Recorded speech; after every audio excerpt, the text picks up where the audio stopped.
الحمد لله رب العالمين والصلاة والسلام على سيد المرسلين وعلى آله وأصحابه أجمعين. قال الله تبارك وتعالى في الكلام المجيد والفرقان الحميد: أعوذ بالله من الشيطان الرجيم، بسم الله الرحمن الرحيم، وآخر دعواهم أن الحمد لله رب العالمين. وقال النبي صلى الله عليه وسلم: كلمتان حبيبتان إلى الرحمن خفيفتان على اللسان ثقيلتان في الميزان سبحان الله وبحمده سبحان الله العظيم. محترم و مکرم حضرات اساتذہ کرام، طلبہ عزیز اور مہمانان گرامی، اللہ تبارک تعالیٰ کا شکر اور احسان ہے کہ آج ہم جناب نبی اکرم صلی اللہ علیہ وسلم کی احادیث مبارکہ کے سب سے اصح مجموعہ، اصح الکتاب بعد کتاب اللہ، بخاری شریف کی آخری حدیث ختم کرنے جا رہے ہیں۔ میں جیسے ہمارے طلبہ عزیز نے اپنی سند سنائی، ہمارے طلبہ عزیز کو اور امت مسلمہ کو یہ معلوم ہونا چاہیے، ہمارے طالب علم نے اپنے خطبے میں یہ قول نقل کیا حضرات علماء محدثین کا کہ دین کا مدار سند کے اوپر ہے۔ یہ امت مسلمہ کی خاصیت ہے کہ یہ جو بات بھی نقل کرتی ہے اپنی پوری سند جناب نبی اکرم صلی اللہ علیہ وسلم تک پہنچا دی ہے۔ ہمارے طالب علم نے اپنے سے لے کر حضرت امام بخاری رحمۃ اللہ علیہ تک کی سند کو ذکر فرمایا۔ عامتاً طالب علم اپنے سے لے کر شاہ ولی اللہ رحمۃ اللہ علیہ تک کی سند نقل کرتے ہیں، اور پھر شاہ ولی اللہ رحمۃ اللہ علیہ نے اپنی کتابوں میں اپنے سے لے کر حضرت امام بخاری بلکہ صحاح ستہ کے محدثین تک اپنی سند کو پہنچایا۔ اور تیسری سند کا سلسلہ ہے امام بخاری رحمۃ اللہ علیہ سے لے کر جناب نبی اکرم صلی اللہ علیہ وسلم تک پہنچا۔ ہمارے طالب علموں نے اپنی یہ پوری سند جناب نبی اکرم صلی اللہ علیہ وسلم تک متصل فرمائی۔ میں ایک طالب علم کی حیثیت سے یہاں حاضر ہوا ہوں، اس لیے کہ حدیث شریف کی نسبت، بخاری شریف کی نسبت جو میری منسلک ہے وہ اسی ادارے کے بانی، اس کے روح رواں اور مفتی گجرات حضرت مولانا مفتی احمد بیماد صاحب رحمۃ اللہ علیہ کی ذات گرامی سے، انما الاعمال بالنیات سے لے کر یہ آخری حدیث جو ابھی پڑھی گئی وہاں تک پوری سند اور پوری حدیث ہم نے حضرت مفتی احمد بیماد صاحب نور اللہ مرقدہ سے پڑھی، اور حضرت نے اپنے استاد محترم شیخ الاسلام حضرت مولانا سید حسین احمد مدنی رحمۃ اللہ علیہ سے پڑھی، اور وہاں سے پھر سند مختلف طریقے سے شیخ الہند سے اور حضرت گنگوہی سے الگ الگ سندیں مل کر حضرت شاہ ولی اللہ رحمۃ اللہ علیہ تک پہنچتی ہیں۔ تو سب سے پہلے تو یہ سند کا مسئلہ ہے امت محمدیہ۔ امام بخاری رحمۃ اللہ علیہ نے اپنی کتاب کا آغاز تو کتاب الایمان سے فرمایا، تمہید تو کتاب الایمان کی لگائی، لیکن انما الاعمال بالنیات، اور اس کے ساتھ وحی الہی باب کیف کان بدء الوحی، اس سے آپ نے ابتدا فرمایا، اس سے انسانوں کو بتلایا کہ ہم جس دین کو آپ تک پہنچا رہے ہیں، جناب نبی اکرم صلی اللہ علیہ وسلم سے کتاب الایمان سے کتاب التوحید تک زندگی کے جتنے مسائل آپ صلی اللہ علیہ وسلم کے لسان مبارک سے ارشاد ہوئے، ان تمام کی نسبت اور ان تمام کا سب سے بڑا سلسلہ وحی الہی ہے۔ یہ پہلی ہی وحی الہی سے آغاز کر کے بتلایا کہ جو علوم آپ کو سکھلائے جائیں گے، جن عقائد کا ذکر ہوگا، معیشت، معاشرت، اخلاقیات، کتاب الرقاق اور مختلف ابواب جو آپ کے سامنے ذکر کیے جائیں گے، اس میں ایک طرف انسانی عقل ہے اور دوسری طرف انسانی عقل سے ماورا وحی الہی، اپنے آپ کو اس وحی کے تابع کرنا ہے، جہاں آپ کو روایت مبارکہ آپ کی ایک محدود جو عقل ہے انسانی، اس سے ماورا علوم ہے، جنت کا ذکر ہے، جہنم کا ذکر ہے، عقائد حقہ میں تقدیر الہیہ ہے، اعمال میں خیر اور شر ہے، یہ وہ بنیادی عقائد ہے جن کا تعلق وحی الہی سے۔ انسان کو اللہ پاک نے جو علم دیا ہے، کتاب اللہ میں اللہ پاک نے ارشاد فرمایا وَيَسْأَلُونَكَ عَنِ الرُّوحِ قُلِ الرُّوحُ مِنْ أَمْرِ رَبِّي وَمَا أُوتِيتُم مِّنَ الْعِلْمِ إِلَّا قَلِيلًا۔ انسانی روح جس پر پوری انسانی زندگی کا دار و مدار، لیکن یہ روح کیا ہے؟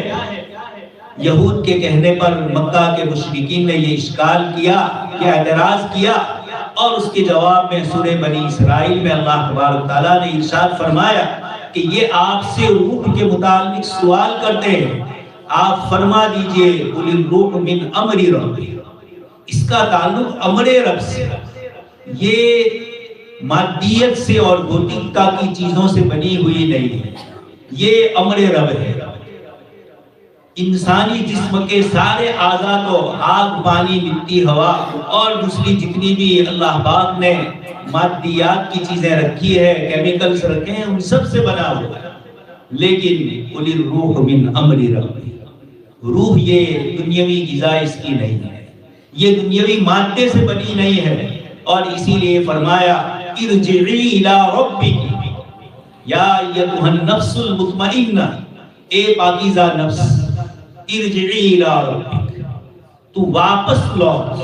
ارجعی کا لفظ ہمارے یہاں بولا جاتا ہے ریٹرن ہونا، آپ کبھی گاڑی کرتے ہیں ریٹرن، جہاں سے جا رہے ہیں وہیں واپس بھی آنا ہے۔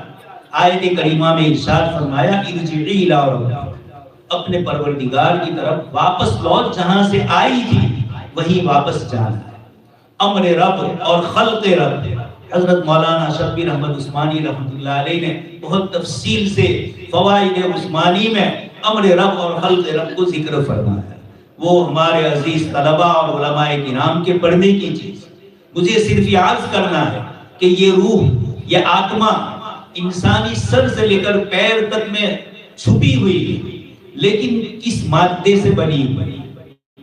کہاں روح کا مرکز ہے؟ جسم میں کہاں روح پائی جا رہی ہے؟ کن کیفیات کے ساتھ پائی جاتی ہے؟ اور انسان کی موت کا وقت ہوتا ہے تو یہ کیسے نکلتی ہے؟ سائنس ان سب چیزوں کا تجربہ کر چکی ہے، لیکن سائنس نے بھی وہی جملہ کہا جو اس کے بعد قرآن کریم نے ارشاد فرمایا وَمَا أُوتِيتُم مِّنَ الْعِلْمِ إِلَّا قَلِيلًا، اے انسانوں تمہیں بہت تھوڑا علم دیا ہے۔ آپ طلبہ عزیز سن چکے ہیں، حضرت امام بخاری رحمۃ اللہ علیہ نے سورہ کہف کی تفسیر میں حضرت موسیٰ علیہ السلام اور حضرت خضر کے واقعے کو ذکر فرمایا، اور جب کشتی میں دونوں بزرگ سوار ہوئے، تھوڑی دیر کے بعد ایک چڑیا آئی اور اس نے کشتی کے اوپر بیٹھ کر دریا سے اپنی چونچ کے ذریعے دو چار پانی کے قطرات لیے۔ حضرت خضر علیہ السلام اور موسیٰ علیہ السلام اس کو دیکھ رہے ہیں۔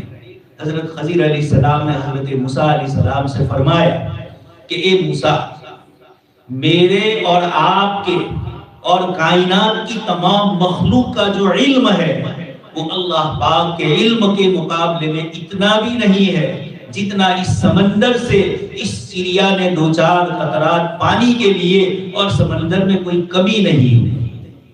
اللہ پاک نے فرمایا قُلْ لَوْ كَانَ الْبَحْرُ مِدَادًا لِكَلِمَاتِ رَبِّي لَنَفِدَ الْبَحْرُ قَبْلَ أَن تَنفَدَ كَلِمَاتُ رَبِّي۔ اللہ پاک ارشاد فرماتے ہیں کہ یہ ساتوں سمندر روشنائی بن جائے اور سارے درخت قلم بن جائے، تب بھی آپ کے رب کے کلمات ختم نہیں ہوئے۔ اس لیے آگے جو بحث آتی ہے صفات الہیات، اللہ پاک اپنی ذات سے بھی، اپنی صفات سے بھی ازلی اور ابدی اور انہوں نے جو انسانوں کو علم دیا، آج کی سائنس قبول کر رہی ہے کہ انسان کے پاس لمیٹیڈ علم ہے۔ اسی کو قرآن نے فرمایا وَمَا أُوتِيتُم مِّنَ الْعِلْمِ إِلَّا قَلِيلًا، ہم نے تمہیں تھوڑا علم دیا، اس تھوڑی سی معلومات پر اتنا آپے سے باہر ہو جاتے ہو کہ نعوذ باللہ خداوند قدوس کی صفات کا انکار کرتے ہو، یا کبھی خداوند قدوس کی ذات عالی کا انکار کرتے ہو، کبھی دہریت تو کبھی الحاد کی طرف مائل ہوتے ہو۔ یہ اللہ تبارک تعالیٰ نے جو اپنا علم ہے اس میں سے تھوڑا علم اور تمہاری روح کا علم تمہیں تھوڑا سا دیا، لیکن اس روح کے متعلق تمہیں پتہ نہیں۔ انسان دنیا بھر کی چیزیں دیکھتا ہے لیکن اپنی آنکھ کے نیچے کی چیز اس کو نظر نہیں آتی، اس کے لیے آئینہ دیکھنا پڑتا ہے۔ یہ اللہ تبارک تعالیٰ نے حسیات، مشاہدات، تجربات، پرتیکش آنکھوں سے جو چیزیں نظر آتی ہے یہ بتلا کر اللہ تبارک تعالیٰ نے ہمیں ارشاد فرمایا کہ یہ وحی الہی یہ میرا اپنا کلام ہے، امر ربی ہے، اور روح بھی میرا امر رب ہے، اس لیے ہم نے تمہیں جو علم دیا ہے۔ اللہ پاک نے حضرت یعقوب علیہ السلام کا قصہ ذکر فرمایا، حضرت یوسف علیہ السلام کا بھائیوں کے ساتھ واقعہ پیش فرمایا، وَفَوْقَ كُلِّ ذِي عِلْمٍ عَلِيمٍ، ہر علم والے سے بڑھ کر اللہ تبارک تعالیٰ کا علم ہے، یا اضافی طور پر دنیا میں ایک علم والا ہے، دوسرا اس سے بڑھ کر علم والا اللہ تبارک تعالیٰ نے پیدا فرمایا۔ اس لیے عزیز طلبہ، حضرت امام بخاری رحمۃ اللہ علیہ وحی سے آغاز فرماتے ہیں، ابتدا فرماتے ہیں اور یہ بتلاتے ہیں کہ تو جس علم کو پڑھتا ہے، یہ جناب نبی اکرم صلی اللہ علیہ وسلم کے متعلق فرمایا گیا، ان هو الا وحی یوحی وما ینطق عن الہوی، جناب نبی اکرم صلی اللہ علیہ وسلم اپنی خواہشات سے ذکر نہیں کرتے، یہ ان هو الا وحی یوحی۔ اس لیے مسلمانوں کو یہ اللہ پاک کا بڑا احسان، کرم اور فضل ہے کہ دنیا کی مادی چیزیں، انسانی عقل کی رات دن کی گمراہیاں، ان سب سے پاک کر کے اللہ تبارک تعالیٰ نے اپنے ذاتی علم سے جناب نبی اکرم صلی اللہ علیہ وسلم اور انبیاء کرام علیہ السلام کے ذریعے اپنی وحی سے ہم کو آگاہ کیا۔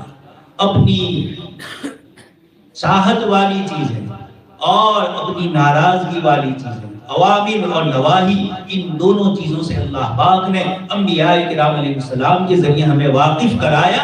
یہ پوری کتاب امام بخاری رحمۃ اللہ علیہ کی اوامر ہے اور نواہی۔ اللہ تبارک تعالیٰ نے جن چیزوں کا حکم دیا امام بخاری رحمۃ اللہ علیہ نے اس کو مکمل نقل کیا۔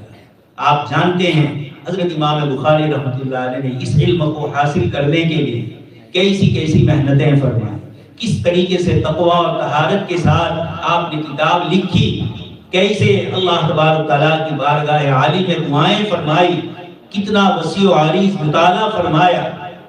اطلس الحدیث نامی کتاب ہے، عربی میں، اردو میں بھی اس کا ترجمہ ہو چکا ہے۔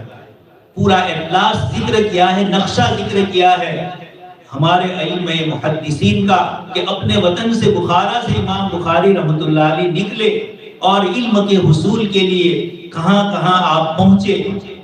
یہ پورا لمبا سفر محدثین کا ذکر کیا گیا ہے۔ 31,000 کلومیٹر حضرت امام بخاری رحمۃ اللہ علیہ نے سفر فرمایا۔ کوئی ٹرین اور کوئی بس اور کوئی ہوائی جہاز نہیں تھا، یہی وہ سفر تھا علمی، جس میں کہیں سواری پر سوار ہو کر، کہیں پیدل چلتے ہوئے اتنا لمبا سفر آپ نے پورا کیا اور اپنے وقت کے ائمہ محدثین سے اس علم کو حاصل۔ یہ اتنی بڑی محنت کے بعد حضرت امام بخاری رحمۃ اللہ علیہ نے ایک طرف حدیث شریف کی سند میں، اس کی علتوں میں اور اس کی جرح و تعدیل کے اصول اور ضابطوں میں انتہائی اعلیٰ درجے کی رعایت کرتے ہوئے اور اصول اور ضابطوں میں اپنے آپ کو رکھتے ہوئے ان احادیث مبارکہ کو ہی لیا جو ان کی شرطوں کے مطابق، ہر محدث کی اپنی شرطیں ہیں، حضرت امام بخاری رحمۃ اللہ علیہ نے بھی اپنی شرطوں کے مطابق جو روایتوں کا ذخیرہ تو آپ کے پاس مکمل تھا، لیکن ان میں انہی روایتوں کو آپ نے اپنی کتاب میں بطور متن کے ذکر فرمایا جو آپ کی شرطوں کے مطابق۔ ان شرطوں کا لحاظ کرتے ہوئے امام بخاری نے ذکر فرمایا کہ جتنی صحیح حدیثیں ہیں میں نے اپنی کتاب میں جن روایتوں کو لیا ان صحیح احادیث میں سے میں نے صحیح روایتوں کو ہی اپنی کتاب میں لیا، لیکن یہ دعویٰ نہیں کیا کہ میری کتاب کے علاوہ اور کسی کتاب میں صحیح روایتیں نہیں ہیں۔ اس لیے یہ جو وہم لوگوں کو ڈالا جاتا ہے کہ بخاری شریف کی روایت، حضرت امام بخاری رحمۃ اللہ علیہ 196 میں پیدا ہوئے، 294 ہجری میں آپ کی وفات ہوئی، آپ سے پہلے 2 صدیاں گزر گئی ہیں۔ حضرت صحابہ کرام کی جماعت، تابعین کی جماعت، تبع تابعین کی جماعتیں ہیں، اور امام بخاری رحمۃ اللہ علیہ 2ری صدی کا اختتام ہو رہا ہے اور آپ دنیا میں تشریف لاتے ہیں۔ 3ری صدی حضرات محدثین کی صدی ہے۔ اسی صدی میں ایک طرف علماء محدثین نے احادیث کو عام فرمانا شروع کیا۔ 101 ہجری میں حضرت عمر بن عبدالعزیز رحمۃ اللہ علیہ کا انتقال ہوتا ہے۔ سن 99 ہجری میں آپ خلافت پر متمکن ہوتے ہیں اور آپ نے محدثین کو جمع فرمایا اور ان حضرات کو خطوط لکھے کہ احادیث مبارکہ کی جمع و تدوین کا کام مکمل کیا جائے۔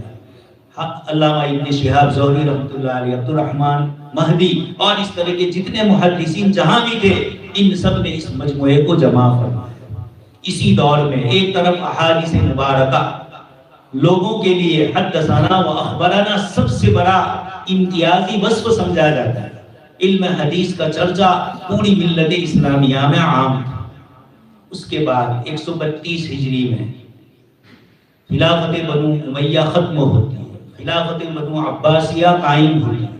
عباسی خلفاء میں مامون رشید کا زمانہ آتا ہے اور مامون رشید اس نے فلسفہ اور منطق کی کتابیں جو روم کے دفتروں میں بند قفل میں اور تالوں میں لگے ہوئے، شاہ روم کو خط لکھ کر انہوں نے ان کتابوں کا عربی ترجمہ کروایا۔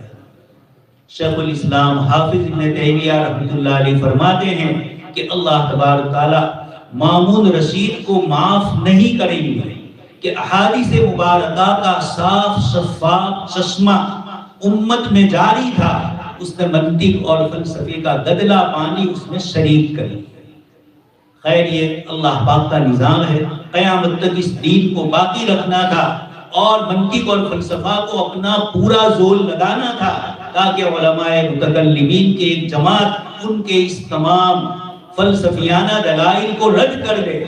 اور امام بخاری رحمۃ اللہ علیہ نے اسی سلسلے میں یہ آخری جو حدیث اور آخری باب جو آپ نے قائم فرمایا، کتاب التوحید، امام بخاری رحمۃ اللہ علیہ نے اپنی جو کتاب ترتیب دی ہے اس میں الگ الگ عناوین قائم کیے، گجراتی میں اس کو پرکنر بولیں گے، تو امام بخاری رحمۃ اللہ علیہ نے کتاب الایمان اس کو بھی کتاب سے تعبیر کیا، پھر کتاب العلم آئے گا، کتاب الصلاۃ، کتاب الزکات، ان سب کو کتاب کے لفظ سے ذکر کیا۔ تو اس طرح کی کتابیں پوری بخاری میں 98 ہے۔ یہ پورا مجموعہ پہلے سے لے کر پہلی کتاب سے لے کر کتاب الایمان سے کتاب التوحید تک 98 کتابیں امام بخاری رحمۃ اللہ علیہ نے ترتیب کی، اور پھر آخری باب یہ کتاب التوحید کا ہے۔ اس آخری باب میں 58 آپ نے ابواب قائم فرمائے، اور یہ آخری باب ہے باب قول اللہ تعالی وندع الموازین القسط لیوم القیامہ۔ یہ امام بخاری رحمۃ اللہ علیہ نے آخری باب قائم فرمایا۔ کتاب التوحید پہلے کتاب الایمان ذکر فرمایا اور اب کتاب التوحید کو ذکر فرمایا۔ اس سے یہ اشارہ کیا جا رہا ہے کہ امام بخاری رحمۃ اللہ علیہ نے آخری حدیث میں جو 2 صفات اللہ پاک کی ذکر فرمائی، سبحان اللہ و بحمدہ اور سبحان اللہ العظیم، صفات جمالیہ کو بھی ذکر فرمایا اور صفات جلالیہ کو عظیم سے ذکر فرمایا، اور اس طریقے سے صفات سلبیہ اور صفات ایجابیہ، کسی بھی آدمی کی آپ تعریف کرو تو 2 قسم کی تعریف ہوتی۔ کچھ برائیاں ہیں، کہا جائے کہ اس میں یہ برائی نہیں ہے، بخل نہیں ہے، اس میں حسد نہیں ہے، اس میں فلاں نہیں ہے فلاں نہیں ہے، یہ سلبی صفات کہلاتی ہے، نیگیٹو، نکاراتمک گجراتی میں اس کو بولتے ہیں۔ اور ایک ایجابی ہوتی ہے، اثباتی صفات جس کو کہا جاتا ہے، حکاراتمک پازیٹیو صفات، اس میں سخاوت ہے، اس میں تواضع ہے، اس میں انکساری ہے، اس میں فلاں ہے فلاں ہے، یہ صفت کہلاتی ہے صفات اثباتی۔ اللہ تبارک و تعالیٰ کی دونوں صفات ہے، سبحان اللہ کے ذریعے تو وہ صفات سلبی، اللہ پاک کی ذات ہر عیب سے پاک۔ آپ دیکھتے ہیں کتاب اللہ میں اللہ پاک نے لفظ سبحان معراج کے واقعے میں ذکر فرمایا، وہاں انسانوں کو شکوک اور شبہات ہو سکتے تھے کہ اللہ کے رسول صلی اللہ علیہ وسلم رات کے ایک چھوٹے سے حصے میں لیلاً مسجد حرام سے مسجد اقصی تک پہنچے، اور پھر سورہ قلم میں فَأَوْحَى إِلَىٰ رَبِّهِ مَا أَوْحَىٰ مَا كَذَبَ الْفُؤَادُ مَا رَأَىٰ، آپ صلی اللہ علیہ وسلم کو عند سدرۃ المنتہیٰ عندہا جنۃ المأویٰ تک پہنچایا۔ رات کے تھوڑے سے حصے میں اتنا لمبا بیت المقدس تک کا سفر، اور وہاں سے آسمانوں تک کا سفر، اور وہاں سے تقلیم تصریف اقلام، قلم کی تقدیر کا جو قلم لکھ رہا ہے اس کی جو آواز ہے، آپ صلی اللہ علیہ وسلم نے اس کو بھی سنا۔ فَكَانَ قَابَ قَوْسَيْنِ أَوْ أَدْنَىٰ، آپ صلی اللہ علیہ وسلم کو اللہ تبارک و تعالیٰ نے یہ سارا سفر کروایا۔ اشکال ہو سکتا تھا کہ اتنا لمبا سفر اس زمانے میں جب یہ اس طرح کے ہوائی جہاز کے اور بڑے بڑے گرہ کے ناسا کا جو پورا نظام چل رہا ہے، یہ انتظام نہیں تھا، پھر کیسے آپ صلی اللہ علیہ وسلم وہاں پہنچے؟ اللہ پاک نے پہلے ہی جملے میں فرمایا، جانے والے کو بدے کو لے جانے والی ذات سبحان، ہر عیب سے پاک۔ اوپر قرہ زمہریہ ہو، ٹھنڈا علاقہ ہو، گرم علاقہ ہو، یا اور کون کون سی بیچ میں رکاوٹیں آ سکتی ہے، یہ انسانوں کو آ سکتی ہے، اس احکم الحاکمین کو نہیں جس نے جب آسمان و زمین کو حکم دیا اتیا طوعاً او کرہا کہ زمین و آسمان تم دونوں میرا حکم مان لو، تکوینی طور پر، جبر کے طور پر یا اختیار کے طور پر، قالتا اتینا طاعین، آسمان و زمین نے فرمایا ہم آپ کے فرما بردار بن کر آپ کی اطاعت کریں۔ تکوینی نظام میں آپ جو حکم دیں گے ہم اس کائنات میں وہ حکم بجا دیں، جو آسمان و زمین اس طرح کے ہو گے۔ اس خداوند قدوس کے لیے جناب نبی اکرم صلی اللہ علیہ وسلم کو رات کے وقت میں یہاں سے وہاں تک پہنچانے میں کوئی عیب، کوئی نقصان اور کوئی کمی نہیں ہے، اس لیے اللہ پاک نے فرمایا سبحان الذی اسری بعبدہ۔ لیکن اسرا کا لفظ اللہ پاک نے آپ کو لے چلے، اللہ پاک نے آپ کو پہنچایا۔ فَأَسْرِ بِعِبَادِي لَيْلًا، حضرت موسیٰ علیہ السلام کو حکم ہوتا ہے کہ بنی اسرائیل کو فرعون سے نجات کا وقت آ گیا ہے، آپ رات کے وقت میں میرے بندوں کو لے کر چلیے۔ یہ آیت میں نے اس لیے پڑھی کہ کچھ لوگوں نے آپ صلی اللہ علیہ وسلم کی معراج کو آج بھی روحانی مان رہے ہیں، خواب کی دنیا مان رہے ہیں، تو اس پر مکہ کے مشرکین کو اشکال ہی کیا تھا؟ خواب میں تو انسان روزانہ ہر قسم کی چیز دیکھتا ہے، کہاں سے کہاں پہنچ جاتا ہے، بلکہ سبق میں ہمارے طلبہ پوری دنیا گھوم کر آ جاتا ہے۔ تو اس لیے اللہ تبارک و تعالیٰ نے سبحان الذی اسری، سبحان کا لفظ فرمایا، یہ اللہ تبارک و تعالیٰ کو نقص سے، عیب سے، ہر قسم کی برائیوں سے پاک کرنا، یہ بھی اللہ تبارک و تعالیٰ کی صفات ہے۔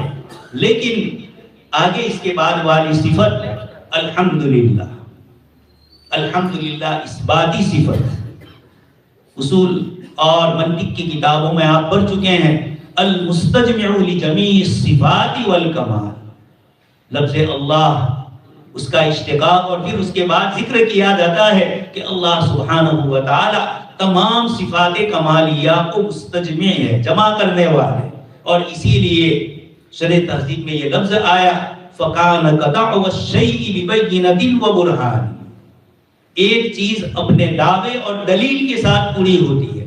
الحمدللہ، تمام تعریفیں اللہ کے لیے یہ دعویٰ ہے، اور للہ اللہ کا لفظ بتلاتا ہے، اس لیے تمام تعریفیں اللہ کے لائق ہے کہ المستجمع لجمیع الصفات والکمال، وہی تو ذات ہے جو تمام صفات جمالیہ کمالیہ کو مستجمع ہے، لہذا تعریف اسی کی جائے، اس کے علاوہ کی جو تعریف ہوگی یہ سب اضافی اور نسبتی ہوگی۔ اللہ پاک کی ذات عالی کی تعریف حقیقی ہوگی۔ تو حضرت امام بخاری رحمۃ اللہ علیہ کتاب الایمان بھی لائے اور ساتھ میں کتاب التوحید کو بھی آپ نے ذکر فرمایا، وہاں اثباتی ایمان کو ذکر فرمایا، اور اب یہاں پر کتاب التوحید میں ایمانیات میں خلل پیدا ہو سکتا ہے، اللہ پاک کی ذات عالی میں نقص اور کمی کر کے، اللہ پاک کی صفات عالی کے انکار میں کمی کر کے، یا اللہ پاک کی صفات میں سے کسی صفت کو اس درجے پر پہنچانا جو اللہ تبارک تعالیٰ کی ذات عالی سے وابستہ ہے، لیکن کچھ چیزوں کو بھی اس کی طرف منسوب کر دینا اور اس کو بھی صفات الہیہ میں شامل کر کے غیر مخلوق کہہ دینا۔ حضرت امام بخاری رحمۃ اللہ علیہ اعتدال کے ساتھ کتاب التوحید کو یہاں ذکر کر رہے ہیں، اور اس کا یہ 58واں باب وَنَضَعُ الْمَوَازِينَ الْقِسْطَ کے ذریعے وزن اعمال کو امام بخاری رحمۃ اللہ علیہ لا رہے ہیں۔ دوستوں اور بزرگوں، کتاب اللہ میں اللہ پاک نے بہت ساری آیات میں فَأَمَّا مَنْ ثَقُلَتْ مَوَازِينُهُ اور اس طرح کی کئی آیتیں، یہ آیت بھی ہے وَنَضَعُ الْمَوَازِينَ الْقِسْطَ لِيَوْمِ الْقِيَامَةِ، اللہ تبارک تعالیٰ وزن اعمال فرمائیں گے۔ حضرت امام بخاری رحمۃ اللہ علیہ نے جو آخری باب قائم فرمایا اس سلسلے میں، ایک تو اس کا عنوان ہے کتاب التوحید، اور ایک اس کے ساتھ ہے الرد علی الجہمیہ وغیرہ، جہمیہ پر رد اور ان کے علاوہ پر رد۔ یہ ایک فرقہ تھا، جعد ابن درہم اس کا شاگرد تھا، اور اس نے اس کو آگے بڑھایا، اور اس طریقے سے کچھ لوگ پیدا ہوئے۔ حضرت امام ابو حنیفہ رحمۃ اللہ علیہ کے زمانے میں جو عرض کر رہا تھا، مامون رشید کے ذریعے جو منطق اور فلسفہ آیا، اس سے پہلے بھی فلسفی لوگ تو تھے ہی۔ اسلام جزیرت العرب میں آیا جو بالکل کوری سلیٹ تھا، جس پر نہ ایرانی تہذیب کا اثر تھا اور نہ ادھر کی رومی تہذیب کا اثر تھا، بیچ میں سعودی عربیہ ہے۔ اس جزیرت العرب پر نہ ایرانی حکومت کرتے تھے اور نہ رومن امپائر کی حکومت تھی، شام اور تبوک تک تو یہ لوگ تھے، اور اسی طرح عراق کا آدھا حصہ ایرانیوں کے تابع تھا۔ لیکن اس کے بعد سے عرب شروع ہوتے ہیں، یہ ایک ایسی قوم تھی جن پر کوئی حکومت کرنے کو تیار نہیں تھا۔ اللہ پاک نے ہر قسم کی باہری چیزوں سے جو کوری سلیٹ کی طرح تھے، جو اپنے آپ کو ملت ابراہیمی کہہ کر اس میں بہت ساری شرکیہ چیزیں ملا چکے تھے، ایسی قوم میں آپ صلی اللہ علیہ وسلم تشریف لائے، اور آپ صلی اللہ علیہ وسلم کے ذریعے دین وہاں پہنچا۔ یہ جب اسلام عرب سے نکل کر عجم کے ان دونوں حصوں میں پہنچا، اور تیسری ایک کلچر اور تہذیب والی قوم اور ایک علاقہ مصر، ایجپٹ، یہ تین جگہیں ہیں جہاں صحابہ کرام ایک ساتھ تشریف لے گئے، اور بہت سارے مسائل پیش آئے، لیکن صحابہ کرام نے ان مسائل کو کتاب و سنت کی روشنی میں حل فرمایا۔ کتاب اللہ، سنت نبی صلی اللہ علیہ وسلم، قیاس، اجماع، اور پھر قیاس کی مختلف قسمیں، استحسان، استصلاح، سد ذرائع، عرف، یہ جتنی بھی چیزیں ہیں، تغیر زمان، صحابہ کرام نے ان تمام سے کام لے کر مسائل شرعیہ کو حل فرمایا۔ حضرت امام بخاری رحمۃ اللہ علیہ نے بھی اپنی کتاب میں، ایک تو ہے ترجمۃ الباب، باب کی جو مٹھارا جس کو سسر بولتے ہیں گجراتی میں، یہ عنوان ہوتا ہے، اور نیچے امام بخاری رحمۃ اللہ علیہ حدیث شریف لاتے ہیں۔ ان دونوں کے درمیان بہت سارے ابواب میں تو بہت قریبی مناسبت ہے، لیکن کچھ ابواب ایسے ہیں کہ جہاں امام بخاری نے اوپر جو ترجمہ اور مٹھارا لگایا، نیچے جو اس کے بعد حدیث ہے، ان دونوں کے درمیان بظاہر کوئی مناسبت سمجھ میں نہیں آتی۔ ایسے موقع پر ہی بخاری شریف کے پڑھانے والے، اس کے شارحین، ان حضرات کو پریشانی لاحق ہوئی اور مختلف طریقے سے اس کے جوابات دیے گئے۔ تو مجھے عرض کرنا ہے کہ حضرات صحابہ کرام نے کتاب و سنت سے کام لیا، لیکن جب اسلام عرب سے نکل کر عجم میں پہنچا اور وہاں والے مختلف معبودوں کی عبادت کرتے، اسی کے ساتھ مختلف منطق اور فلسفے کی اور دہریت اور الحاد کی چیزیں ان میں رائج تھی۔ اب جب منطق اور فلسفے کے یہ علوم بھی باقاعدہ بادشاہ کی زیر تربیت پروان چڑھنے لگے تو مسلمانوں میں کچھ اس قسم کے لوگ پیدا ہوئے جنہوں نے اللہ پاک کی صفات میں اشکال پیدا کی۔ جاد ابن درہم کے بعد اس کا شاگرد اور پھر اس کے بعد مامون رشید کے دور میں یہ مسئلہ کھڑا ہوا، اور اللہ تبارک تعالیٰ کی صفت کلام، حضرت امام بخاری رحمۃ اللہ علیہ نے 58 جو ابواب قائم کیے کتاب التوحید کے، اس میں 31 ابواب وہ ہے جن کا تعلق کلام سے ہے، صفت کلام سے ہے، اور کچھ ابواب وہ ہے جس میں تلاوت اور مطلوع اس کا تعلق حنابلہ سے ہے، صفت کلام کا تعلق باطل جماعتوں سے ہے، اور تلاوت اور متنو کا جو فرق امام بخاری رحمۃ اللہ علیہ نے آخری ابواب میں قائم فرمایا، اس کا تعلق غالی قسم کے جو حنبلی علماء تھے ان کے ساتھ۔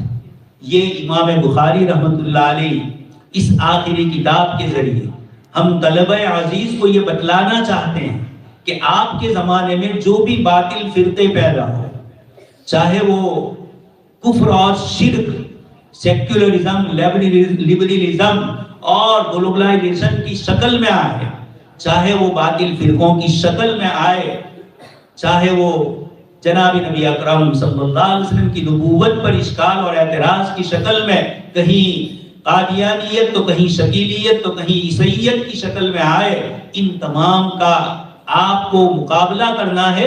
یہ کتاب کے آخر میں امام بخاری رحمۃ اللہ علیہ اہل علم کو ایک امانت سونپ کر جا رہا ہے کہ جیسے میں نے کتاب التوحید اور رد علی الجہمیہ لکھی اور ان کے عقائد کا رد کیا، معتزلہ کے عقائد کا رد کیا، اور اسی طریقے سے قدریہ کے عقائد کو رد کیا، تو دوسری طرف امام احمد بن حنبل رحمۃ اللہ علیہ کے ماننے والوں میں کچھ حضرات نے کلام اللہ غیر مخلوق میں کہ قرآن کریم اللہ پاک کا کلام ہے، وہ مخلوق نہیں ہے۔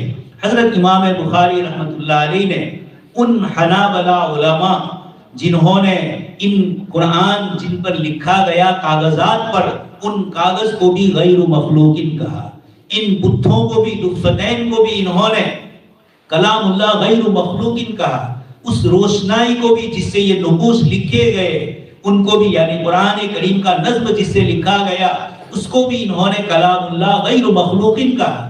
حضرت امام بخاری رحمۃ اللہ علیہ نے تلاوت اور مطلوع کا جو ایک ترتیبی باب قائم کیا اور کئی ابواب تک چلے گئے، آخری باب میں بھی آپ نے وزن اعمال کے ساتھ اس کو ذکر کرتے ہوئے کہ میرا تلاوت کرنا یہ تو وَنَضَعُ الْمَوَازِينَ الْقِسْطَ اور اعمال میں لکھا جائے، لیکن یہ تو میرا عمل ہے، اور اس کلام کو جو پڑھا گیا مطلوع جو ہے یہ کلام اللہ ہے، کلام نفسی ہے، اللہ پاک کا کلام ہے، یہ غیر مخلوق ہے، لیکن اعمال کا وزن جو ہوگا اس میں جب تلاوت کروں گا تو یہ میری تلاوت کا بھی وزن ہوگا۔ یہ کہہ کر امام بخاری رحمۃ اللہ علیہ نے ان غالی حنابلہ کا بھی رد کیا۔ یہ ایک بڑا عجیب مسئلہ ہے، اس لیے کہ یہ مسئلہ سب سے پہلے حضرت امام احمد بن حنبل رحمۃ اللہ علیہ کے انتقال کے بعد کچھ لوگوں نے اپنے امام کی باتوں کو آگے بڑھا کر اس طریقے سے پیش کیا جو حضرت امام احمد بن حنبل رحمۃ اللہ علیہ کا مسلک نہیں تھا۔ ابن جوزی رحمۃ اللہ علیہ جو خود بڑے حنبلی علماء میں سے، آپ نے بہت تفصیل سے جب حافظ ابن تیمیہ رحمۃ اللہ علیہ اور علامہ ابن قیم رحمۃ اللہ علیہ کے حوالے سے صفات الہیہ کی بحث شروع ہوئی تو آپ نے یہ فرمایا کہ 4 صدی ہجری تک غالی حنابلہ نے اس مسئلے کو کھڑا کیا تھا جو حضرت امام احمد رحمۃ اللہ علیہ کا مسلک نہیں تھا، اور پھر حافظ ابن تیمیہ رحمۃ اللہ علیہ کے زمانے میں اس مسئلے نے پھر اور طول پکڑا صفات الہیہ کا، اور یہی یہ صفات ہے جس کو امام بخاری رحمۃ اللہ علیہ نے کتاب التوحید میں ذکر فرمایا۔ حضرت شیخ یونس صاحب رحمۃ اللہ علیہ فرماتے ہیں کہ ہم نے حافظ ابن تیمیہ رحمۃ اللہ علیہ کے دونوں قسم کے مضامین پڑھے ہیں۔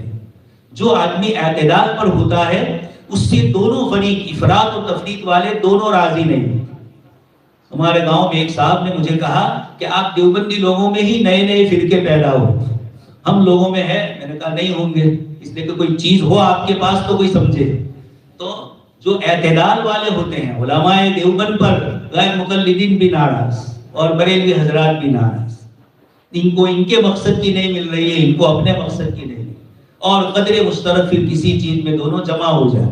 تو خیر، یہ حضرت امام بخاری رحمۃ اللہ علیہ طلبہ عزیز کو بتلاتے ہیں کتاب و سنت کا پہلے گہرا علم حاصل کرو، نحو اور صرف، یہ وندع الموازین القسط لیوم القیامہ، لام کیا ہے، الموازین کیا ہے، قسط، آگے جو لفظ پھر آ رہا القسطاس العدل بالرومیہ، کہاں قسطاس اور پھر قسط اور اقساط باب افعال سے، یہ اس طرح کی جتنی بھی چیزیں ذکر کی جا رہی ہے، یہ عربی دوم اور سوم میں، خاص کر کے شرح میرے تعامل میں آپ کو تراکیب سکھلائی جاتی ہے۔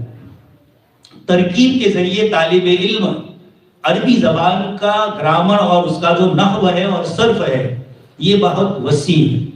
انگلش میں تو آپ آئی ایم یو آر یہ 6 ہی پڑھتے ہیں، لیکن عربی زبان ایک مرد کے لیے بھی الگ، ایک عورت کے لیے بھی لفظ الگ، اسی طریقے سے 2 کے لیے الگ، مردوں کے لیے، عورتوں کے لیے بھی، 2 سے زیادہ کے لیے بھی الگ۔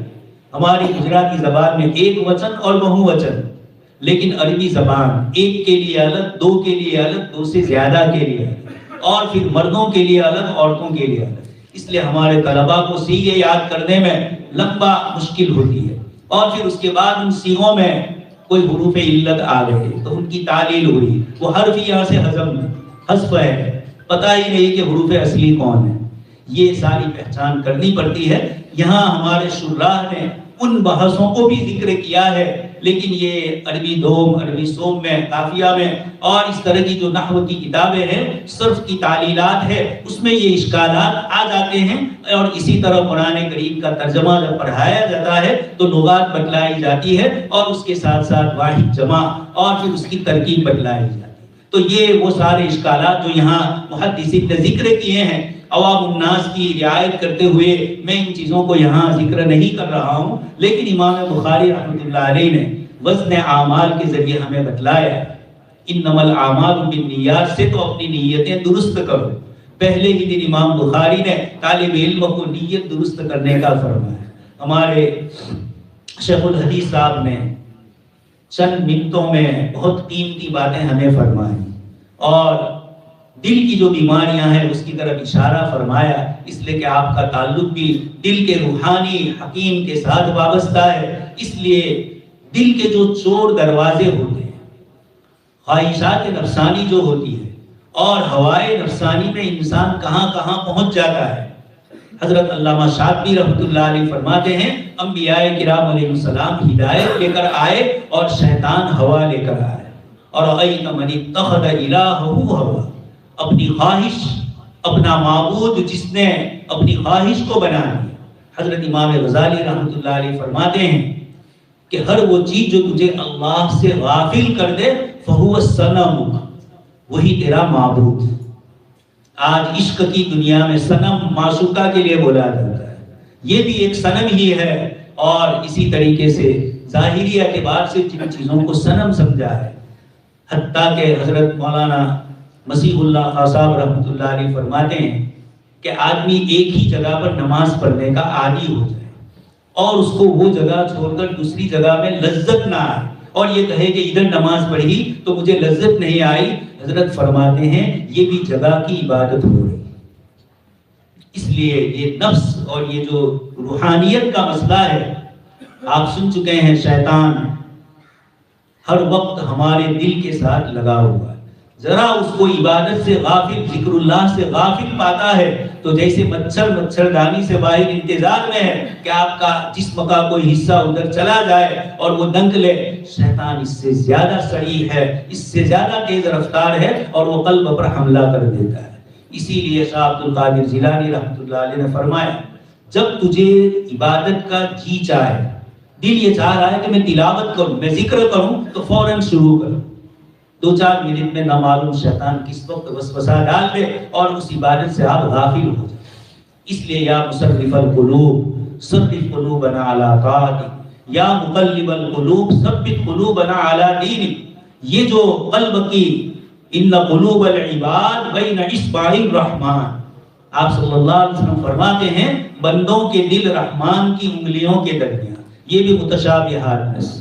تو میں ابن تیمیہ رحمۃ اللہ علیہ کی بات کر رہا تھا. حضرت شیخ یونس صاحب رحمۃ اللہ علیہ فرماتے ہیں کہ چونکہ انہوں نے دونوں قسم کی باتیں فرمائی ہے، صفات میں غلو کرنے والے معتزلہ اور فلاسفہ ان کا بھی شدت سے رد کیا ہے، تو اور دوسری چیزیں بھی آپ نے ذکر فرمائی. لیکن چونکہ صفات الہیہ میں آپ کا اور حافظ ابن قیم رحمۃ اللہ علیہ کا جمہور سلف سے چاہے لفظی اختلاف کہا جائے لیکن ہے ضرور، تو اس کی مناسبت سے ابن جوزی رحمۃ اللہ علیہ فرماتے ہیں کہ یہ چیزیں حنابلہ میں پہلے بھی آئی تھی، اور یعنی امام بخاری کے زمانے میں جو آئی ہے وہ، اور اس کے بعد ابھی بھی ہمارے سلفی حضرات اس صفات کے اندر اس طرح کا غلو کر کے اشاعرہ کو تو نعوذ باللہ بیچاروں کو کب سے رخصت کر چکے ہیں ایمان سے.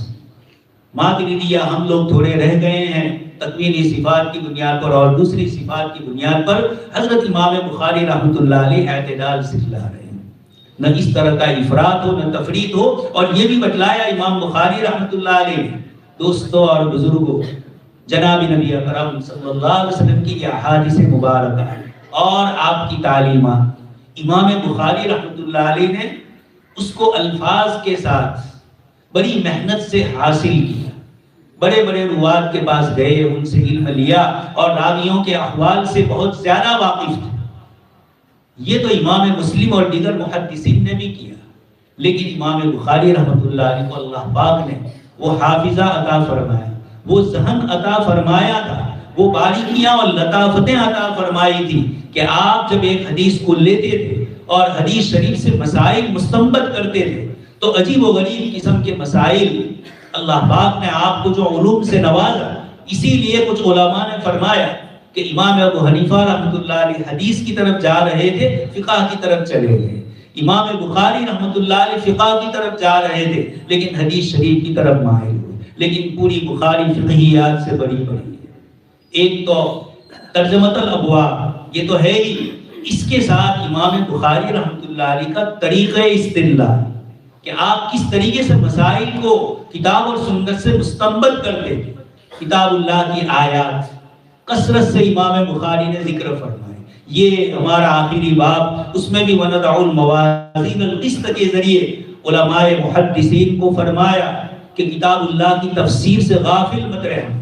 جس طرح احادیث مبارکہ یہ شرح ہے تو کتاب اللہ متن ہے، اس لیے جب تک متن مکمل محفوظ نہیں ہوگا، یاد نہیں ہوگا، آپ تشریح کس طریقے سے کریں. اس لیے آپ نے احادیث مبارکہ کے ساتھ کتاب اللہ کی آیات بخاری شریف میں کتاب التفسیر تو مستقل ذکر کیا، کتاب فضائل قرآن کو تو آپ سن چکے ہیں، یہ بھی مستقل ذکر کیا.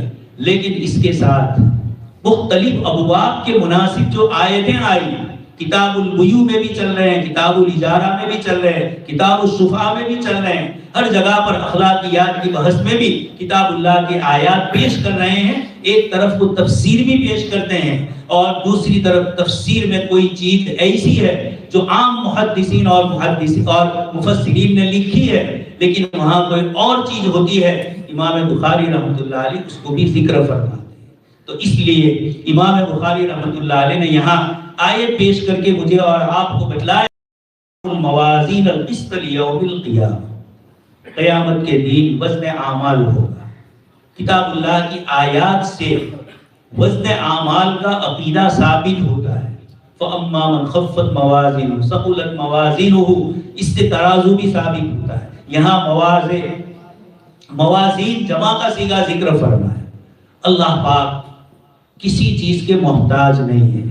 بندوں کے ہر قسم کے اعمال کے پیدا ہونے سے پہلے اللہ تبارک تعالی ان تمام چیزوں کو جانتے ہیں. الا یعلم من خلق وهو اللطیف الخبیر. جس ذات نے اس مشینری کو پیدا کیا اس کے اندر مختلف صفات رکھے اور قرآن کریم نے اس کو ذکر فرمایا کہ انسان کیسا ہے. فیقول ربی اکرمن فیقول ربی اہانن. یہ انسانی سائیکولوجی، انسانی نفسیات کو اللہ تبارک تعالیٰ نے ذکر فرمایا۔ وہ خداوند قدوس انسانوں کے اعمال کو جانتے ہیں، وہ خالق ہے سب چیزوں کے، اور بندہ کاسب اور کرنے والا ہے۔ اللہ پاک نے اس دنیا کے نظام کو امتحان والا رکھا۔ حضرت آدم علیہ السلام کو پیدا کرنے سے پہلے فرمایا انی جاعل فی الارض خلیفہ، میں زمین میں اپنا نائب بنانے والا۔ جنت میں نہیں فرمایا انی جاعل فی الارض۔ اس لیے حضرت آدم علیہ السلام کا دانا کھانا، اوپر سے نیچے تشریف لانا، یہ سب تقدیر خداوندی، تکوین خداوندی کے ماتحت خیر اور شر، بندے سے جو چیزیں سرزد ہوتی ہیں، ان تمام چیزوں کا اللہ تبارک و تعالیٰ خالق اور مالک ہے، لیکن اس نے بندوں کو یہاں مجبور نہیں بنایا۔ اس نے یہاں عبد اختیاری، امام شافعی رحمۃ اللہ علیہ مقاصد شریعت میں لکھتے ہیں کہ شریعت کیوں نازل ہوئی؟ اللہ پاک نے شریعت اس لیے نازل فرمایا کہ ہم عبد مضطر سے عبد اختیاری بن جائیں۔ ابھی جو میں نے آپ کو کہا قالتا اتینا طاعین، آسمان و زمین اللہ پاک کی فرما بردار، یہ تکوینی نظام ہے۔ مخلوقات میں سے بہت ساری مخلوق بہت سارے کام کرتی ہے۔ وَأَوْحَىٰ رَبُّكَ إِلَى النَّحْلِ أَنِ اتَّخِذِي مِنَ الْجِبَالِ بُيُوتًا، شہد کی مکھی کو اللہ پاک نے فرمایا وَأَوْحَىٰ رَبُّكَ، اور وہ اسی نظام کے ماتحت چلتی ہے۔ یہ ساری مخلوقات تکوینی نظام میں چلتی ہے، لیکن حضرت انسان کو اختیار دیا تاکہ اس کا امتحان مکمل ہو، وہ یہ بہانہ نہ کر سکے کہ میں مجبور محض۔ اس کو مکمل اختیار دیے، جن جن چیزوں کے اختیارات علم خداوندی میں بندے کے لیے مقرر تھے، اور کچھ وہ چیزیں ہیں جن کا اختیار نہیں دیا۔ یہ اللہ تبارک و تعالیٰ کی اپنی حکمت۔ اس لیے امام بخاری رحمۃ اللہ علیہ معتزلہ کو یہ کہہ رہے ہیں نہر جائے مرکب توا تاختن کہ جہاں سپر باید انداختن، ہر جگہ پر اپنے عقلی گھوڑے نہیں دوڑانے ہیں، کہیں کہیں ہتھیار ڈال دینے ہوتے ہیں۔ اللہ پاک نے اس عالم کا وجود اس طرح رکھا ہے۔ قیامت کا علم آپ جانتے ہیں، جناب نبی اکرم صلی اللہ علیہ وسلم شاگرد کی شکل میں جبرائیل علیہ السلام تشریف لا رہے ہیں، اور آپ فرما رہے ہیں مل مسئول عنہا بأعلم من السائل، سائل سے زیادہ میں نہیں جانتا۔ بار بار فرمایا یسألونک ایان مرساہا، یہ آپ سے پوچھتے ہیں کب آئے گے، آپ فرما دیجئے میں تو خبر دینے والا ہوں، میں قیامت لانے والا نہیں، میری ذمہ داری تھی، میں نے وہ تم کو بجا کر پہنچا دی، اور کب لانا ہے یہ اللہ پاک کا اختیار۔ اس لیے دوستو اور بزرگوں، اس وقت جو بحثیں خیر اور شر کی چل رہی ہیں، ایک صاحب لکھ رہے ہیں ملحد کہ اللہ پاک ہمیں فرشتہ بناتے یا اللہ پاک ہمیں شیطان بناتے۔ یہ بیچ کی جو مخلوق بنایا انسان، اختیار دیا بھی اور لیا بھی اور نہ معلوم کیا کیا ہے، تو اس کو بیچارے کو اس کا علم نہیں ہے کہ اللہ پاک جانتے ہیں کس کو کیا اختیار دینا ہے، کس سے کیا اختیار لینا ہے۔ اس لیے یہ امام بخاری رحمۃ اللہ علیہ نے جیسے اپنے زمانے کے معتزلہ یا اپنے زمانے کے عقل پرستوں کا رد کیا، یہ امام بخاری رحمۃ اللہ علیہ کی سنت عالیہ منقبت صحابہ۔ حضرت علامہ خالد محمود رحمۃ اللہ علیہ فرماتے ہیں امام بخاری نے صحابہ کرام کی منقبت فرمائی، صحابہ کرام کے مناقب کو بالتفصیل ذکر فرمایا۔ یہ اس بات کی دلیل ہے کہ صحابہ کرام، اولیاء کرام، اللہ والوں کے احوال کو بھی سننا چاہیے، اور ان کی جو اچھی صفات ہے اس کو اپنایا جائے۔ اور اسی طریقے سے امام بخاری رحمۃ اللہ علیہ اپنی کتاب میں، آپ نے پورے سال پڑھا، امام بخاری رحمۃ اللہ علیہ ترجمہ قائم کرنے کے بعد حدیث معلق کو ذکر فرماتے ہیں، تعلیقات ذکر فرماتے ہیں۔ اسی کے ساتھ کسی مسئلے میں کہیں مجاہد، کہیں سعید ابن مسیب، کہیں طاؤس کا، کہیں عطا کا قول، کہیں ابراہیم نخعی کا قول نقل کرتے ہیں، یہ بتلاتے ہیں کہ میں اس سلسلۃ الذہب سے جڑا ہوا ہوں۔ یہ امام بخاری رحمۃ اللہ علیہ ان حضرات کو جو تقلید کو نہیں مانتے اور دنیا میں ہر چیز میں تقلید کرتے، سوائے ائمہ کی تقلید کے ہر چیز کی وہ تقلید کرتے ہیں، یہ اللہ پاک نے محروم کر دیا ان مقدس ہستیوں کے مقلد ہونے سے۔ اور 1400 سال 1200 سال 1300 سال پہلے کے کسی نہ کسی کی طرف اپنی نسبت کرتے ہیں اور غلط دھوکہ دیتے ہیں کہ جناب نبی اکرم صلی اللہ علیہ وسلم کی سنتوں پر ہم عمل کریں، اقوال کسی اور کے بتلاتے ہیں، نام نہیں لیتے ہیں۔ امام بخاری رحمۃ اللہ علیہ سے کوئی نسبت ان کو نہیں ہے۔ امام بخاری نے یہ بتلا دیا کہ جہاں کتاب و سنت موجود، یعنی میرے علم میں جہاں کتاب و سنت سے یہ مسائل معلوم ہوتے ہیں وہاں تو میں کتاب و سنت ذکر کرتا ہوں، اور جہاں نئے مسائل ہوتے ہیں وہاں اپنے زمانے کے ائمہ مجتہدین کے اقوال کو نقل کرتا ہوں۔ اور یہ فرق کیا جب حدیث شریف کے سلسلے میں گفتگو کی تو امام بخاری اور امام ترمذی نے محدثین کا حوالہ دیا، اور جب مسائل شرعیہ کو ذکر کیا تو جن کے میں نے نام لیے ان ائمہ مجتہدین کا حوالہ دیا۔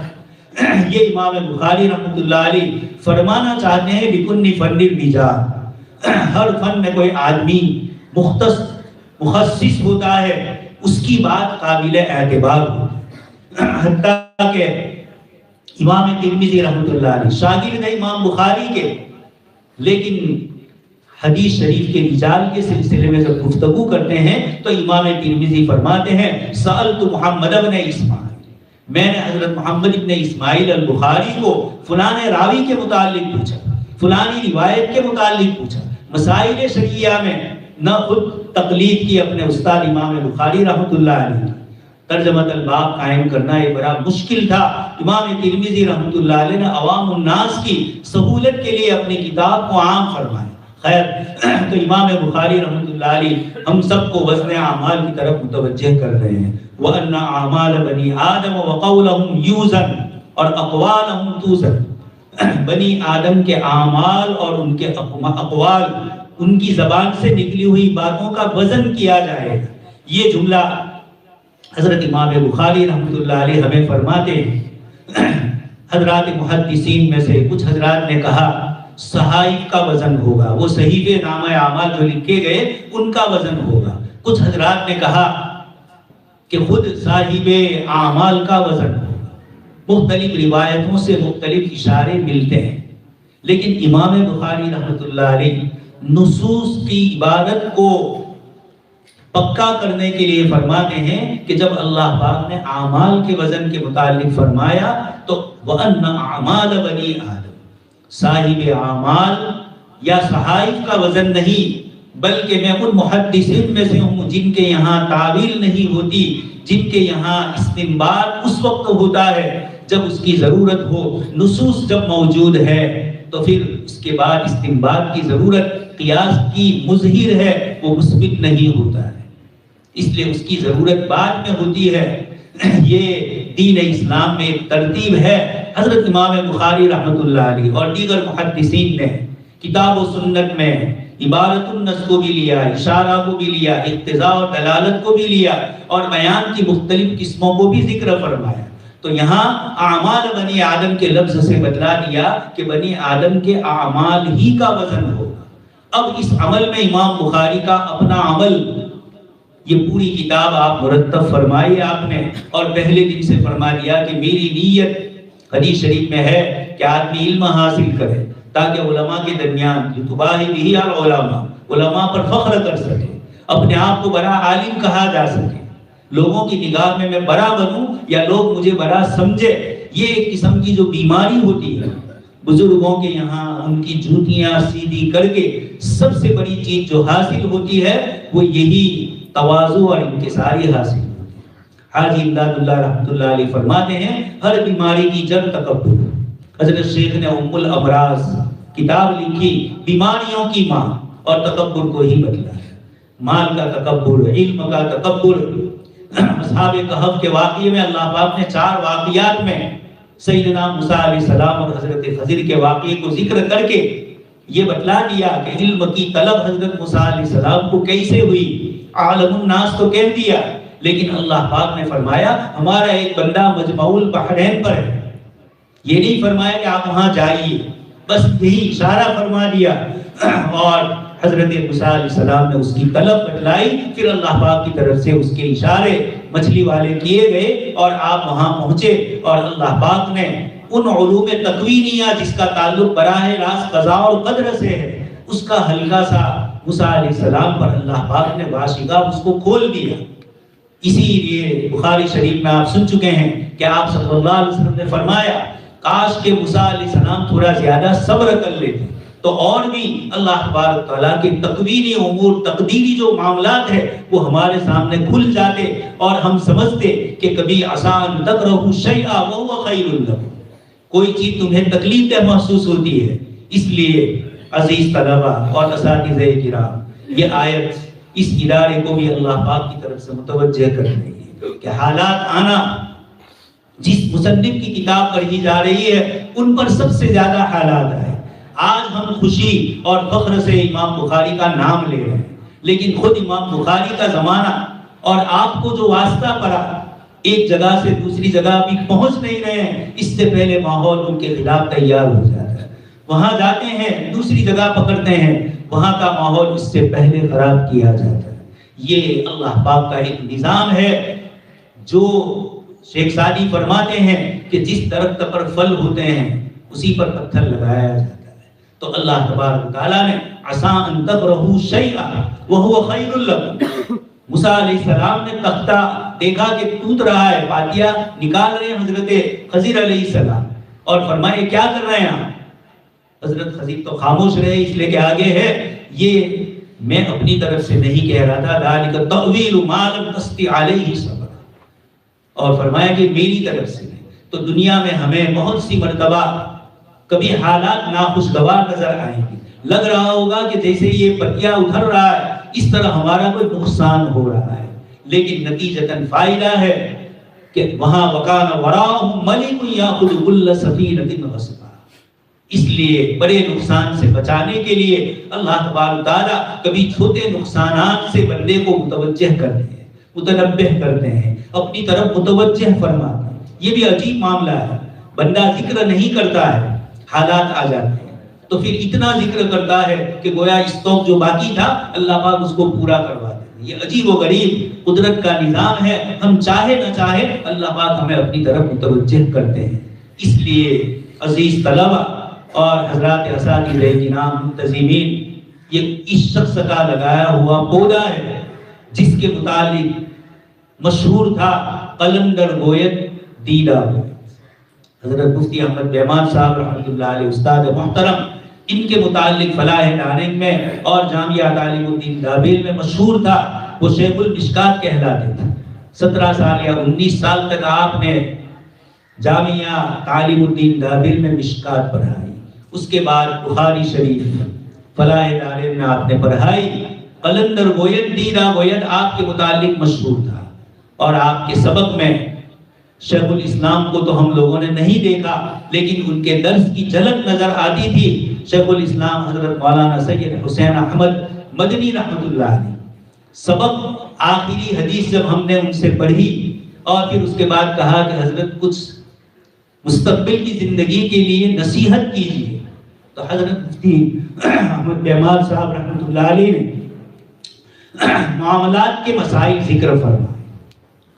استاد بن کے کسی ادارے میں پڑھاؤ گے تو معاملات کیسے تمہارے ہونے چاہیے، عوام الناس کے ساتھ تمہارے معاملات کیسے ہونے چاہیے، اس لیے کہ عبادات یہ خدا اور بندے کا معاملہ ہے، لیکن معاملات، معاشرات، اخلاقیات یہ مخلوق کے ساتھ وابستہ ہوتے ہیں۔ اس لیے ان کی طرف توجہ کتاب و سنت نے زیادہ دلوائی، تو حضرت مفتی صاحب نے بھی، اور اس کے ساتھ کلمت حق عند سلطان جائر، جو آپ کا سب سے بڑا وصف تھا۔ مجھے ایک واقعہ یاد آیا، کنتھاڑیا دارالعلوم کے پہلے محتمیم صاحب حضرت مولانا آدم صاحب منوری، ان کا انتقال ہوا، منوبر گاؤں میں ان کی تدفین ہوئی، اور پورے گجرات سے سارے علماء کرام، محدثین سب ان کے جنازے میں حاضر ہوئے۔ ہم لوگ فارسی دوم پڑھ رہے تھے، حضرت مفتی احمد بیمان صاحب رحمۃ اللہ علیہ بھی وہاں پہنچے۔ اتفاق یہ تھا کہ اس وقت گاؤں میں ابھی الفاتحہ کے عنوان سے بدعت رائج تھی، وہاں کے جو قاضی صاحب تھے انہوں نے جنازے کی نماز کے بعد الفاتحہ کا لفظ استعمال کیا، ہر طرف سناٹا چھا گیا، لیکن یہی شیخ الاسلام کے شاگرد حضرت مفتی احمد بہمان صاحب نے للکارا، فرمایا کہ یہ کیا ہو رہا ہے؟ علماء اور صلحاء کی جماعت کے درمیان میں ایک ایسی چیز رائج کر رہے ہو جو جناب نبی اکرم صلی اللہ علیہ وسلم اور صحابہ کرام سے ثابت نہیں ہے۔ اس کا ایسا اثر اور ایسا رعب ہوا کہ قاضی وہیں تھم گئے۔ یہ ہے اس ادارے کے بانی اور فلاح دارین کے شیخ الحدیث فتاوی فلاحیہ کے مصنف، جن کی فتاوی اور جن کی تصنیفات آپ پڑھیں آپ کو اندازہ ہوگا وقت کا جو فتنہ بھی کھڑا ہوا، حضرت مفتی صاحب نے اس موقع پر کتاب لکھ کر اس کا جواب لکھا۔ ایک زمانہ تھا کھیرالو میں باپو صاحب کھڑے ہوئے نظیر میں، وہ ہائی وے پر سے گزرتے تھے اور ہمارے دیہات ٹنکاریا 8-9 کلومیٹر دور، لیکن یہاں لوگ بوتل لے کے اس کا ڈھکن کھول کر بیٹھے ہیں، وہ وہاں سے پھونک لگائے گا اور یہاں تک پھونک اس کی پہنچ۔ ایسی بدعات بہت رائج ہو گئی۔ ایسے موقع پر عقائد اسلام حضرت نے جو کتاب لکھی ہے اور بعد میں اس میں اضافہ ہوا اور تفصیل سے اس مسئلے کو سمجھایا اور اس کے ساتھ دوسرے عقائد بھی ذکر ہوئے۔ تو امام بخاری رحمۃ اللہ علیہ جس مسلک کے تھے، یہ ادارے کے بانی حضرت مفتی احمد بہمان صاحب رحمۃ اللہ علیہ اسی مسلک کے تھے، اور آپ بخاری کے آخری سبق میں بھی وَأَنَّ أَعْمَالَ بَنِي آدَمَ وَقَوْلَهُمْ يُوزَنُ میں جس طریقے سے آپ اخلاقیات روحانیات، پرسوں آپ نے حضرت مولانا سید حسین احمد مدنی رحمۃ اللہ علیہ کی خدمت فرمائی اور حضرت شیخ زکریا رحمۃ اللہ علیہ کی خدمت میں برسوں رہے، اور حضرت مولانا اسعد صاحب مدنی رحمۃ اللہ علیہ کے ساتھ بھی آپ نے زندگی کا ایک بڑا وقت گزارا۔ یہ بزرگوں کی صحبت اور خود اللہ پاک کی طرف سے جن صفات سے نوازا گیا تھا، ذکر اللہ میں بھی آپ آگے تھے۔ فلاح دارین میں مشہور تھا کہ مفتی بہمان صاحب ذکر میں، تلاوت میں اور اللہ پاک کی طرف توجہ میں، جو میں نے آپ کو جملہ کہا قلندر گوئے دیدہ گوئے، یہ حضرت مولانا سید ابرار احمد دلیوی رحمۃ اللہ علیہ کا جملہ اپنے استاد حضرت مفتی احمد بہمان صاحب رحمۃ اللہ علیہ کے متعلق۔ تو یہ اس ادارے سے ہم تعلق رکھتے ہیں تو ہمارے اعمال بھی، اور پھر جب شیخ الحدیث بھی ہمارے خلیفہ وقت ہو تو اللہ تبارک تعالی ہمیں متوجہ کر رہے ہیں کہ ذکر اللہ، ذکر لسانی اور ذکر قلبی، لیکن ذکر لسانی سے ہی ذکر قلبی تک پہنچا جاتا ہے۔ امام بخاری رحمۃ اللہ علیہ فرمانا چاہتے ہیں کہ بنی آدم کے اعمال اور ان کے اقوال کا وزن کیا جائے گا۔ اعمال کا بھی وزن، اس لیے جو آدمی یہ سمجھے کہ کیمرے کے نیچے آپ کھڑے ہیں اور حکومت کے آدمی وہاں کھڑے ہیں، آپ کیا کریں گے؟ حضرت ڈاکٹر عبدالحی عارفی رحمۃ اللہ علیہ فرماتے ہیں کہ جب گناہ کا تصور ہو تو آدمی یہ سمجھے کہ میرے والد محترم دیکھ رہے ہیں، میرے استاد دیکھ رہے ہیں، تو ڈر جاتا ہے آدمی۔ تو اللہ پاک کا کیمرہ عن الیمین وعن الشمال قریب ما یلفظ من قول الا لدیہ رقیب عتید۔ ایک لفظ بھی ہم اپنی زبان سے نہیں نکالتے مگر اللہ پاک کا فرشتہ عن الیمین وعن الشمال قریب، یہ دائیں اور بائیں اعمال نامے لکھنے والے فرشتے موجود ہے۔ امام بخاری رحمۃ اللہ علیہ فرماتے ہیں یہ رجسٹر اعمال نامے کا پیش ہوگا، اور جس وقت قیامت کا منظر ہوگا انبیاء کرام علیہ السلام یا ربی نفسی نفسی پکاریں گے، ایسے موقع پر ہم اپنے اعمال کا جواب کیسے دے سکتے ہیں؟ اس لیے حضرت ڈاکٹر عبدالحی رحمۃ اللہ علیہ کا ایک دوسرا جملہ ہے کہ باری تعالی ہم جس زمانے میں پیدا ہوئے یہ گناہوں کا انبار، ہر چہار سمت سے گناہوں کی دعوت دی جا رہی، آپ ہمیں توفیق دیجئے کہ ہم ان گناہوں سے بچ جائیں، آپ ہماری حفاظت فرمائیں۔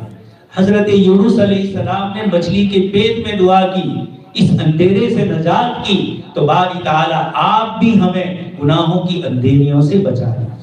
تو وَأَنَّ أَعْمَالَ بَنِي آدَمَ وَقَوْلَهُمْ وَأَقْوَالَهُمْ، حضرت شیخ زکریا رحمۃ اللہ علیہ فرماتے ہیں کہ اعمال کو جمع اس لیے لایا کہ اعمال بدن کے ہر عضو سے صادر ہو سکتے ہیں، اور اقوال کا تعلق چونکہ زبان سے ہے اس لیے قول کا لفظ لایا، اور جہاں اقوال کہا گیا دوسرے نسخے میں، وہاں چونکہ رات دن یہی سب سے زیادہ چلتی ہے کینچی کی طرح. حصائد السنتہم، حضرت ابوبکر صدیق رضی اللہ تعالیٰ عنہ فرماتے ہیں کہ اسی زبان کی کھیتی نے، اسی کی کینچی نے ہمارے کھیت کو اعمال کے کاٹ دیا. تو امام بخاری رحمۃ اللہ علیہ ہمیں متوجہ فرمائے. وقال مجاہد القسطاس القسطاس العدل بالرومیہ، حضرت مجاہد رحمۃ اللہ علیہ یہ قول آیا.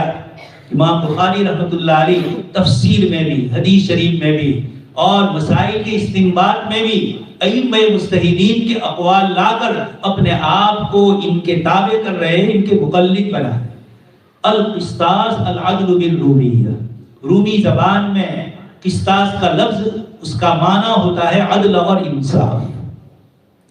امام مجاہد رحمۃ اللہ علیہ صرف لغت بتلانا چاہتے ہیں تب تو کوئی اشکال نہیں ہے، لیکن اگر امام مجاہد رحمۃ اللہ علیہ کا قول بھی ہے کہ آیت کریمہ میں القسطاس ونضع الموازین القسط اور وزنوا بالقسطاس المستقیم، یہ امام بخاری ہے جو حافظ قرآن کو مشابہت کثرت سے بتلاتے ہیں، بلکہ بہت دور کی چیز فا عین اور لام اس کے وزن پر جو حروف ہوتے ہیں، اگر دو اس طرح کے کلمے آ گئے کہ ایک میں فا کلمے میں ایک حرف ہے اور عین کلمے میں دوسرا ہے، اور دوسرا ایک فعل ہے جس میں عین کلمے والا فا ہے اور فا والا عین ہے، امام بخاری رحمۃ اللہ علیہ ان دونوں لفظوں کو قرآن میں اگر یہ دونوں لغات استعمال ہوتی ہے تو امام بخاری رحمۃ اللہ علیہ کئی جگہ پر دونوں لغات ذکر کر کے بتلاتے ہیں کہ اس وزن پر تو اس لفظ کا یہ معنی ہے اور اس وزن پر یہ معنی ہے،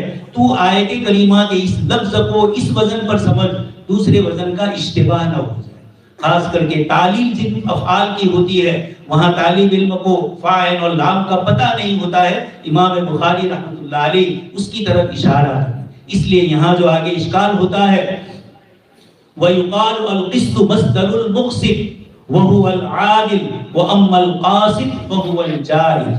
یہ جو امام بخاری رحمۃ اللہ علیہ نے وَيُقَال فرمایا، ایک کتاب ہے مجاز القرآن، 2 جلدوں میں چھپ چکی ہے. ابو عبیدہ جن سے امام بخاری رحمۃ اللہ علیہ نے کتاب التفسیر میں کچھ چیزوں کو لیا ہے. پہلے تو یہ کتاب ہمارے سامنے نہیں تھی، اب انٹرنیٹ پر آ چکی ہے اور 2 جلدوں میں اس کو مکمل کر دیا گیا ہے تحقیق کے ساتھ. ایک ترکی کے عالم صاحب نے بہت تحقیق سے اس کو مرتب کیا ہے. تو پتہ چلتا ہے کہ امام بخاری رحمۃ اللہ علیہ نے ابو عبیدہ سے کہاں لیا کہاں نہیں لیا. چونکہ ہمارے کچھ محدثین کہتے ہیں مکمل لے لیا، کچھ فرماتے ہیں کہ نہیں، تو آپ انصاف کر سکیں گے بہت کم چیزیں لی ہیں، لیکن جہاں لی ہے وہاں جمہور سے کچھ باتوں میں امام بخاری رحمۃ اللہ علیہ کا تفسیر میں اختلاف ہوا ہے. یہ چونکہ ابو عبیدہ پر اعتماد کیا، یہاں بھی القسط مصدر المقسط کے لیے یقال کا لفظ ہے. اس پر شراح حضرات فرماتے ہیں کہ یہاں بھی ابو عبیدہ مراد ہے یقالو کے اس صیغے کے ذریعے، مجہول کے ذریعے، اور انہوں نے العدل بالرومیہ. پھر ایک اور بحث چلتی ہے کتاب اللہ میں رومی زبان کا لفظ، حبشی زبان کا لفظ، حورانی زبان کا لفظ، کس طرح امام بخاری نے جہاں جہاں یہ الفاظ آئے ہیں امام بخاری نے اس کو ذکر کیا ہے. اب یہ بات صاف ہو گئی کہ اللہ پاک نے یہ فرمایا بلسان عربی مبین، کہ خالص عربی زبان. جب یہ الفاظ عربی زبان کا جزو لا ينفق ہو گئے، عربی زبان میں ایسے استعمال ہوتے ہیں کہ وہ زبان کا ایک جز بن گئے، تو اب یہ بلسان عربی مبین سے نکلیں گے نہیں، اسی کا جز ہو کر اس لفظ کو بھی انہو کان حوبا کبیرا، وہاں امام بخاری نے حوب کو فرمایا حبشی زبان کا، یہاں فرمایا لفظ قسطاس جو قرآن میں آیا. دونوں پڑھا جا سکتا ہے، قسطاس بھی اور قسطاس بھی. بخاری میں جو یہ آیت کریمہ پڑھی وَنَضَعُ الْمَوَازِينَ الْقِسْطَ ہے وہاں، لیکن امام بخاری اس مناسبت سے دوسری آیت وَزِنُوا بِالْقِسْطَاسِ کی عبارت لا کر یہاں پیش کر رہے ہیں. یہ طالب علم کو بتلاتے ہیں کہ پورے قرآنیات کے جو حروف ہے، ایک لفظ اور ایک لغت کے اوپر جتنے کلمات ہو یہ تیرے سامنے مستحضر ہونے چاہیے. آگے یہ ارشاد فرمایا مصدر المقسط. بہت سارے جواب دیے گئے کہ مقسط تو باب افعال سے ہے اور قسط تو مجرد سے ہے. تو آپ جانتے ہیں مجرد سے ہی مزید فی بنتا ہے، لیکن کبھی کبھار ایسا ہوتا ہے کہ مزید فی ہی کلام عرب میں یا اس عرف میں زیادہ مشہور ہوتا ہے، اور ثلاثی مجرد سے جو مادے کا حرف ہے وہ کم استعمال ہوتا ہے۔ تو ایسے موقع پر ائمہ یہ کہہ دیتے ہیں، جیسے آپ ہدایہ میں کتاب الطہارت میں ہی پہلے ہی پڑھتے ہیں، لِأَنَّ الْوَجْهَ مُشْتَقٌ مِّنَ الْمُوَاجَهَةِ۔ اللہ پاک نے چار اعضاء کے دھونے کا اور مسح کا جو حکم فرمایا، اذا قمتم الى الصلاۃ فاغسلوا وجوہکم، لفظ وجہ کی تشریح کرتے ہوئے صاحب ہدایہ نے یہ جملہ فرمایا، لأن الوجہ مشتق من المواجہہ، تو لفظ مواجہہ کثرت سے استعمال ہوتا ہے اور وجہ کا کم استعمال ہوتا ہے، اس لیے انہوں نے مواجہت سے وجہ کی تشریح کی۔ کبھی باپ سے بیٹا مشہور ہوتا ہے اور کبھی بیٹے سے باپ مشہور ہوتا ہے، اللہ پاک نے یہ نظام رکھا ہے۔ تو مجرد سے یہ لفظ قسط ہے، اور قسط، قسط، قسط، مختلف لغات ذکر فرمائی۔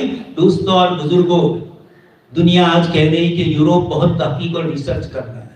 کسی زمانے میں تحقیق اور ریسرچ اتنا ہوا کہ یہ آخری حدیث جو چار لکیر میں ہے، ہمارے ہی استاد محترم اور بازو میں ربیدرا گاؤں کے حضرت استاد محترم مفتی عبداللہ صاحب مظاہری کی آخری حدیث پر جو تشریح ہے 150 سے اوپر صفحات پر، تو صرف حدیث شریف پر آپ نے گفتگو کی ہے، اور 300 ساڑھے 300 صفحے کی کتاب میں امام بخاری رحمۃ اللہ علیہ کے احوال ذکر فرمائے، حدیث مسلسل بالاولیاء پر اور افتتاح اور اختتام پر تفصیلی گفتگو فرمائی۔ ہر چیز پر جب آپ لکھتے تھے، یہ حضرت مفتی بہمان صاحب رحمۃ اللہ علیہ کا انتخاب تھا۔ فلاح دارین میں حضرت مفتی صاحب کو لانے والے حضرت بڑے مفتی حضرت مفتی احمد بہمان صاحب رحمۃ اللہ علیہ تھے، جنہوں نے فلاح دارین میں مسند درس اس طرح بچھائی کہ شاگرد حضرت مفتی عبداللہ صاحب، ان کو بھی حضرت مفتی صاحب رحمۃ اللہ علیہ کی توجہ سے وہ درس پڑھانے کا موقع ملا کہ فلاح دارین میں آپ جو کتاب پڑھاتے تھے وہ کتاب مشہور ہو جاتی تھی۔ خیر، تو القسط مصدر المقسط، مفتی صاحب نے وہاں پر اس کی بہت سارے جوابات دیے ہیں۔ حضرت مفتی عبداللہ صاحب نے القسط مصدر المقسط کی تشریح اور تفصیل کرتے ہوئے بہت کچھ فرمایا، یہاں اتنا کافی ہے۔ جیسے عربی میں مشہور دوسرا لفظ بھی ہے الارتعاد، ارتعاد باب افتعال سے ہے، اور یہ کہا جاتا ہے رعد، یہ ارتعاد سے ہے۔ وہاں بھی یہی کہ ارتعاد کا لفظ مشہور تھا اور رعد کا لفظ کم مشہور تھا، اس بنیاد کے اوپر ایسا ہو سکتا ہے۔ اور پھر یہ کہ مزید فی جو بھی ہو، یہ مشتق سے ہی تو یعنی مجرد اور مادے اصلیہ سے ہی نکلتے ہیں، اس نسبت سے سب کا مصدر ایک ہی ہوتا ہے، قاف سین اور تا۔ آگے فرمایا وَأَمَّا الْقَاسِدُ فَهُوَ الْجَائِلُ، یہ لفظ عربی زبان ہے، قاصد کا لفظ اور مقصد کا لفظ قرآن نے دونوں استعمال فرمایا ہے۔ اقصاد کہا جاتا ہے عدل کو، اور قسط کہا جاتا ہے فَهُوَ الْجَائِلُ کو امام بخاری فرماتے ہیں، اور کچھ حضرات نے فرمایا کہ قاف سین اور تا ازداد میں سے عربی زبان کا لفظ ہے۔ شوہر کے لیے زوج اور بیوی کے لیے بھی زوجہ تو ہے ہی، لیکن زوج کا لفظ بھی استعمال ہوتا ہے۔ جب شوہر بولے گا تو زوجہ مراد ہوگی، بیوی بولے گی تو زوج مراد ہوگا۔ آگے پیچھے سیاق و سباق سے جو ازداد والے حروف ہوتے ہیں، ان کا ترجمہ اور ان کی تفہیم اور ان کی تشریح سیاق و سباق سے ہوتی ہے۔ آگے اس کے بعد احمد ابن اشکاب اور اشکاب دونوں ہیں، محمد ابن فضیل، عمارہ ابن قعقع اور ابو زرع ایک تو امام بخاری رحمۃ اللہ علیہ کے زمانے کے تھے، وہ یہاں مراد نہیں ہے۔ یہ ابو زرع تابعی یا تبع تابعی ہے، وہ مراد ہے، بلکہ ہے یہ آگے تابعی ہے۔ حضرت ابو ہریرہ رضی اللہ تعالیٰ عنہ سے وہ روایت کو نقل فرمایا۔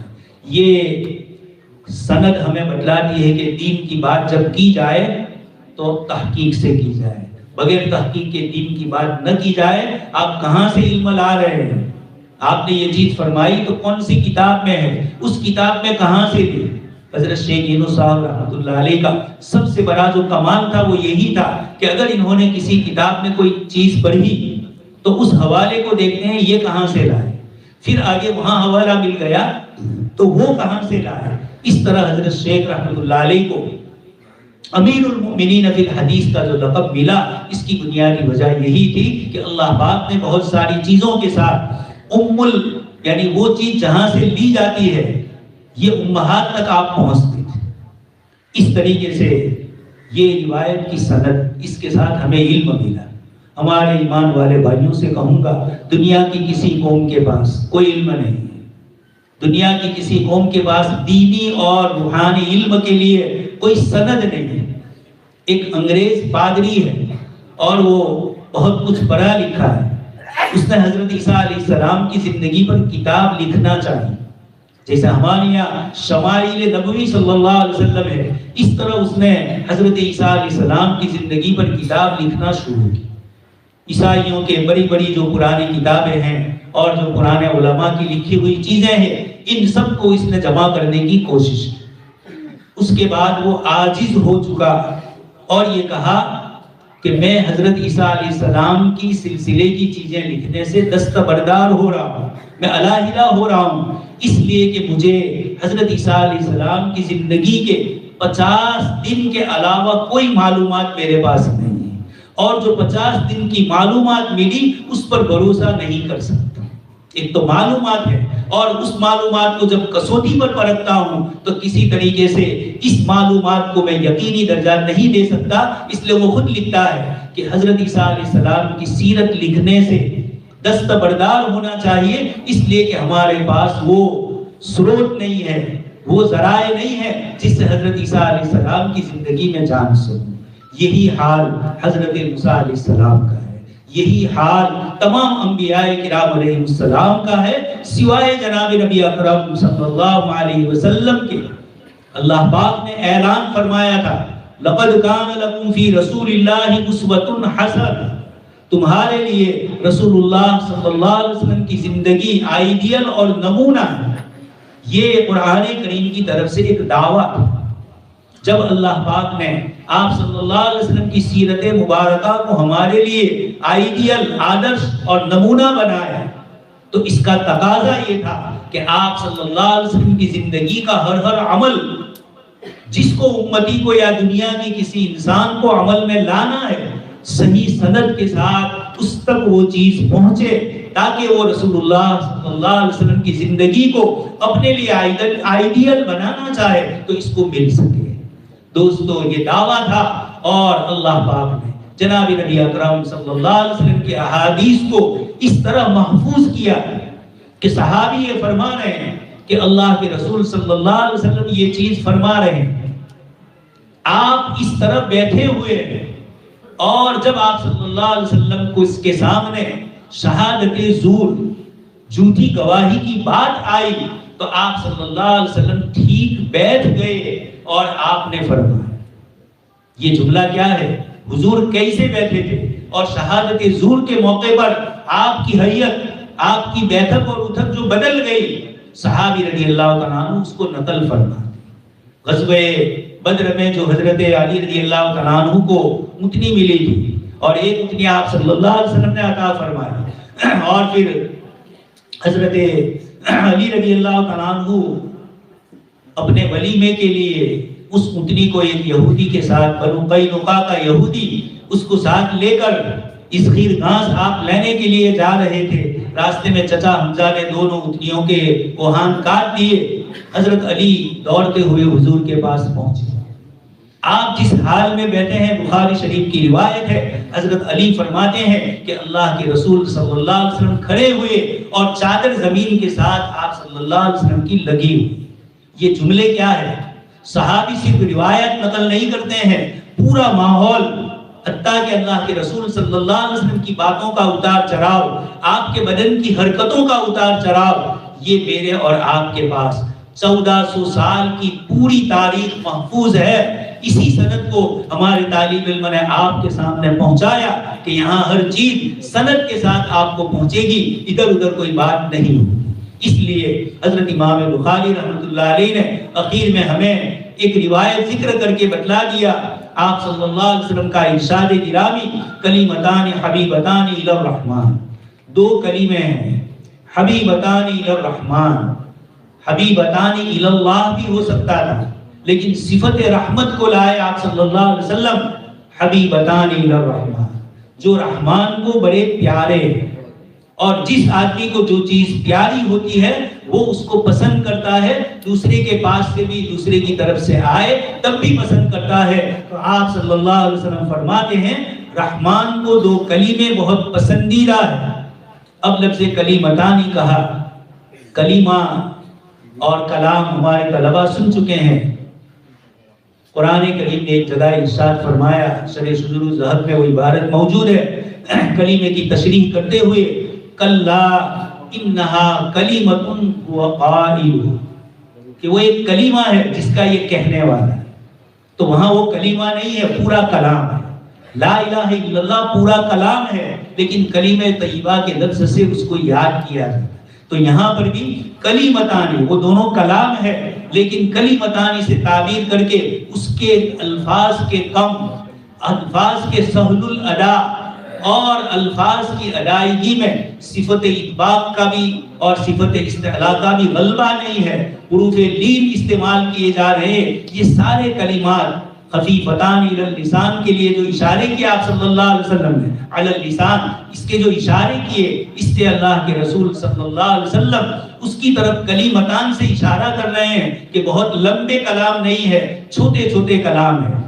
اور خفیفتان علی اللسان, زبان پر ہلکے پھلکے, جیسے میں نے ابھی کہا کہ عربی زبان لسانیات, صوتیات, یہ ہر زبان کا اپنا ایک ادائیگی کا طریقہ ہوتا ہے. لیکن آپ دیکھتے ہیں دنیا کی کسی زبان کو اتنا لمبا نہیں کھینچا جا سکتا جتنا ہمارے قرہ حضرات قرآن کریم کی آیات کو کھینچ کر ہمیں بتلا دیں. یہ کیوں ہے؟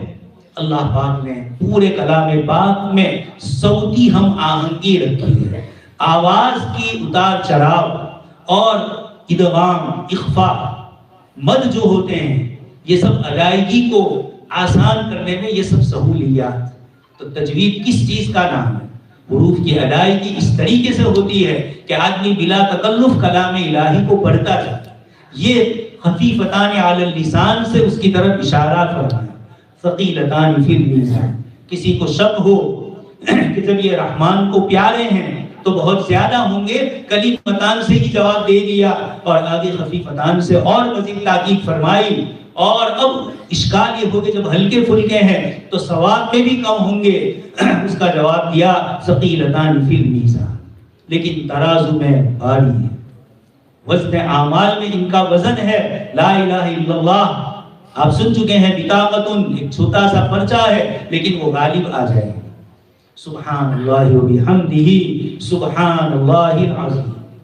پہلے جملے میں اللہ تبارک تعالیٰ نے صفات اس جمال کو ذکر فرمایا سبحان اللہ کے ساتھ, و بحمدہ, سلبی صفات بھی ذکر کی اور اثباتی صفات کو بھی ذکر فرما کر مجموعے کے طور پر اللہ پاک کی حمد و ثنا بیان ہوئی. صفات جمالیہ یہ محبت کو لاتی, اور سبحان اللہ العظیم لفظ عظیم لا کر اللہ تبارک و تعالیٰ کی عظمت, اس کی قدرت اور اس کی طاقت کی طرف اشارہ. تو رحمت اور عظمت ملتی ہے تو خشیت پیدا ہوتی ہے. حضرت مولانا مفتی محمد تقی عثمانی صاحب دامت برکاتہم فرماتے ہیں کہ جمال اور جلال دونوں کے مجموعے سے خشیت پیدا ہوتی ہے, اور خشیت انما یخشی اللہ من عبادہ العلماء. حضرت تھانوی رحمۃ اللہ علیہ فرماتے ہیں کہ خشیت یہ خاصہ ہے اہل علم. ہمارے طلبہ ابواب کی ترکیب جیسے پڑھتے ہیں اس طرح خاصیت ابواب بھی پڑھتے ہیں. ہر باب کی عربی زبان میں جو آپ نے معلم الصرف میں پڑھا, اللہ کے رسول صلی اللہ علیہ وسلم پر نازل ہونے والے اس کلام میں ہر فعل کی اپنی خاصیت, جو اس میں پائی جائے اس کے علاوہ میں نہ پائی جائے, اس کو خاصیت کہتے ہیں. خصوصیات تو الگ ہے لیکن خاصیت ہی. حضرت تھانوی رحمۃ اللہ علیہ فرماتے ہیں کہ انما یخشی اللہ من عبادہ العلماء, یہ خاصہ ہے علماء کا, ان میں تو پایا ہی جانا چاہیے. یہ خشیت نام ہے محبت کے ساتھ, عظمت کے ساتھ کسی کا ڈر پیدا ہے. ماں باپ کا ڈر ہوتا ہے, استاد کا ڈر ہوتا ہے, شیخ کا ڈر ہوتا ہے, یہ خشیت کے ساتھ. لیکن یہ سب مخلوق ہے, اور اللہ پاک کی خشیت, اللہ پاک کی عظمت کے ساتھ اس کا ڈر پیدا ہو, یہ خشیت ہے. اور یہی ہمارے مدارس اسلامیہ کی بنیاد ہے, خشیت الہی حاصل کرنا. اللہ پاک سے دعا ہے کہ اللہ تبارک تعالیٰ چلتے پھرتے ہمیں ان دو کلمات کے ورد کی توفیق نصیب فرمائے، اپنی عظمت کا استحضار کروائے۔ میں نے جو آپ کے سامنے آیت پڑھی تھی وآخر دعواہم ان الحمد للہ رب العالمین، آپ صلی اللہ علیہ وسلم کو فرمایا فسبح بحمد ربک، کہیں فرمایا فاصبر علی ما یقولون، اور پھر وسبح۔ معلوم ہوا کہ غم، پریشانی، دشمنوں کی طرف سے ہونے والی اذیتیں، ان سب کا اگر جواب ہے تو یہ سبحان اللہ و بحمدہ سبحان اللہ العظیم ہے۔ قرآن کریم نے انبیاء کرام علیہ السلام کو تسبیح کا حکم دیا۔ حضرت یونس علیہ السلام اسی تسبیح کی بنیاد پر تکوینی طور پر جو نظام اللہ پاک کا تھا، لیکن ابن کثیر فرماتے ہیں کہ جب لا الہ الا انت سبحانک انی کنت من الظالمین کی آواز پہنچی، اللہ پاک کو تو معلوم ہی تھا، فرشتوں نے کہا باری تعالی یہ کچھ جانی پہچانی آواز، اللہ پاک نے فرمایا ہمارے بندے یونس کی آواز۔ تو فرشتوں نے، وقت آ چکا تھا اللہ پاک کی طرف سے، فرشتوں نے سفارش کی، کسی کے مصاحب، کسی کے ساتھی اچھے ہوں کہ وہ اس کو اچھی بات کی تلقین کرے۔ اللہ پاک کو تو نعوذ باللہ کسی مشورے کی ضرورت نہیں، لیکن خود جناب نبی اکرم صلی اللہ علیہ وسلم نے صحابہ کے سامنے ایک گفتگو فرمائی۔ ایک صحابی حاضر نہیں تھے تو ایک صاحب نے ان کی شکایت کی۔ ایک تو نماز کے موقع پر ایک صحابی کے گھر میں آپ نماز کے لیے جگہ متعین کرتے وقت پہنچے اور ایک صاحب نہیں تھے، اور ایک دوسرے اور موقع پر حضرت کعب بن مالک رضی اللہ تعالیٰ عنہ غزوہ تبوک سے جب پیچھے رہ گئے تو آپ صلی اللہ علیہ وسلم نے ایک مقام پر جا کر ان کا ذکر کیا۔ ایک صاحب نے ان کا ذکر کیا کہ ان کے مال و دولت نے ان کو پیچھے رکھا، دوسرے صحابی نے کہا ہم نے ایسا نہیں پایا۔ ایسے کچھ مواقع پیش آئے تو آپ صلی اللہ علیہ وسلم نے فرمایا میرے صحابہ کے متعلق میرے سامنے ایسی بات نہ کہو، اور پھر آپ نے ارشاد فرمایا کہ اگر تم میں سے کوئی ایک پہاڑ کے برابر بھی سونا خرچ کرے تب بھی میرے صحابی کے ایک مد تک نہیں پہنچتا۔ اور ایک موقع پر فرمایا میں دنیا سے اس حال میں جانا چاہتا ہوں کہ میرے صحابہ کے متعلق میرا دل صاف ہو۔ اس لیے اساتذہ کے پاس بھی، اپنے کسی ساتھی کی، شیخ کے پاس اپنے کسی مرید ساتھی کی، اپنے شیخ کے پاس ایسی بات نہ کہی جائے جن سے ان کا دل بدزن ہو جائے، اور خود صاحب واقعہ کو بھی اپنے مشاورین، اپنے مصاحبین سمجھدار اور عقل مند رکھنے چاہیے اور تجربہ کار رکھنے چاہیے۔ جب نماز کے موقع پر اللہ کے رسول صلی اللہ علیہ وسلم فرماتے ہیں لِيَلِنِي مِنْكُمْ أُولُو الْأَحْلَامِ وَالنُّهَى، تم میں سے عقل مند اور سمجھدار لوگ، بالغ لوگ میرے پیچھے رہے تاکہ پتا چلے کہ نماز میں اگر کوئی چیز ہوئی ہے تو اس کو کس طریقے سے حل کیا ہے۔ آپ جانتے ہیں ایک صاحب نماز کے لیے کھڑے ہوئے، درمیانی نماز میں وضو ٹوٹ گیا، پیچھے سے کسی کو کھڑا کیا، اس نے کہا ابے ہوں کروا لو، گجراتی میں بول گیا بیچارہ، تو خیر نماز پوری ہو گئی، ختم ہو گئی۔ تو یہ بہت ضروری ہے اہل علم کو، یہ امام بخاری رحمۃ اللہ علیہ نے جو ہمیں تسبیحات سمجھائے، اللہ پاک کی حمد و ثنا سکھلائے، اس کے ساتھ پورا دین ہمیں بتلایا۔ اس کے اندر تو میں ذکر کر رہا تھا سبحانہ و تعالی وآخر دعواہم ان الحمد للہ رب العالمین، اللہ پاک کی حمد کے اوپر کلام پاک میں جنتی الحمدللہ الذی ہدانا لہذا وما کننا لنہتدی لولا ان ہدانا، اللہ پاک نے ہمیں ہدایت دی، ہم یہاں آئے اور اللہ کے کلام اور اللہ کے حبیب صلی اللہ علیہ وسلم کے کلام کو سنا۔ اور بڑی خوشی کی چیز ہے کہ بخاری شریف ختم ہوئی، اس سے پہلے کتاب اللہ کی بھی تکمیل ہوئی۔ اللہ کے رسول صلی اللہ علیہ وسلم کی ایک روایت ہے ان للہ تعالی اہلین، کہ اللہ پاک کے کچھ خاص لوگ ہیں۔ صحابہ نے پوچھا من ہم یا رسول اللہ، وہ کون ہے؟ آپ نے فرمایا اہل القرآن اہل اللہ و خاصتہ، قرآن والے اللہ کے اہل اور اللہ کے خاص بندے ہیں۔ تکمیل حدیث پر دعائیں قبول ہونا بزرگوں کی جس طریقے سے تجربیات میں سے ہے، اس طریقے سے کتاب اللہ کی تکمیل پر بھی علماء کرام نے لکھا ہے کہ اللہ تبارک تعالیٰ دعاؤں کو قبول فرماتے ہیں۔ اللہ تبارک تعالیٰ سے دعا ہے کہ اللہ تبارک تعالیٰ اس علم گلشن کو کتاب و سنت سے آباد رکھے، اور جو مسائل پیش آئے ہیں اللہ تبارک تعالیٰ ان مسائل کو دور فرمائے۔ حدیث شریف میں آپ صلی اللہ علیہ وسلم نے ایک دعا سکھلائی ہے۔ اخیر میں آپ سے بھی ادارے کے لیے اور ادارے کے ذمہ داروں کے لیے جو دعا آپ کو طلبہ عزیز کو بتلاتا ہوں، آپ صلی اللہ علیہ وسلم نے ارشاد فرمایا اللہم الطف بی فی تیسیر کل عسیر فإن تیسیر کل عسیر علیک یسیر، کہ اے مولا کریم اللہم الطف بی، آپ میرے ساتھ رحم کا معاملہ کیجئے، آسانی کا، لطف اور مہربانی کا معاملہ کیجئے، فی تیسیر کل عسیر، ہر مشکل سے مشکل مرحلے میں آپ میرے لیے آسانی پیدا کیجئے، فإن تیسیر کل عسیر علیک یسیر، اس لیے کہ ہر بڑی سے بڑی مشکل کو دور کرنا آپ کے لیے کوئی مشکل نہیں، آپ کے لیے آسان ہے۔ اللہ پاک ہمیں آسانی کے ساتھ ادارے کے ساتھ خصوصی توجہ اور عنایات اللہ تبارک تعالیٰ کی ہو، اور جناب نبی اکرم صلی اللہ علیہ وسلم کی سنت کی تکمیل پر آقا مدنی صلی اللہ علیہ وسلم کی توجہات بھی ہو۔ اللہ تبارک تعالیٰ کہیں سنی باتوں پر مجھے اور آپ کو سب کو عمل کرنے کی توفیق نصیب فرمائے، آمین وآخر دعوانا ان الحمد للہ۔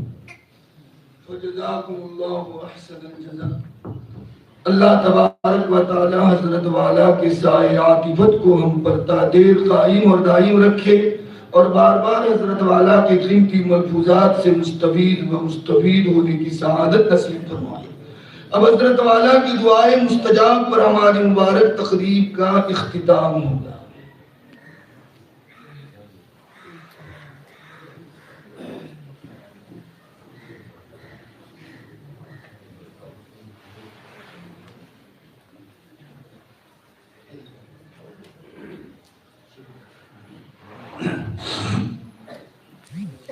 الحمدللہ رب العالمین، والصلاة والسلام علی سید المرسلین وعلی آلہ واصحابہ اجمعین۔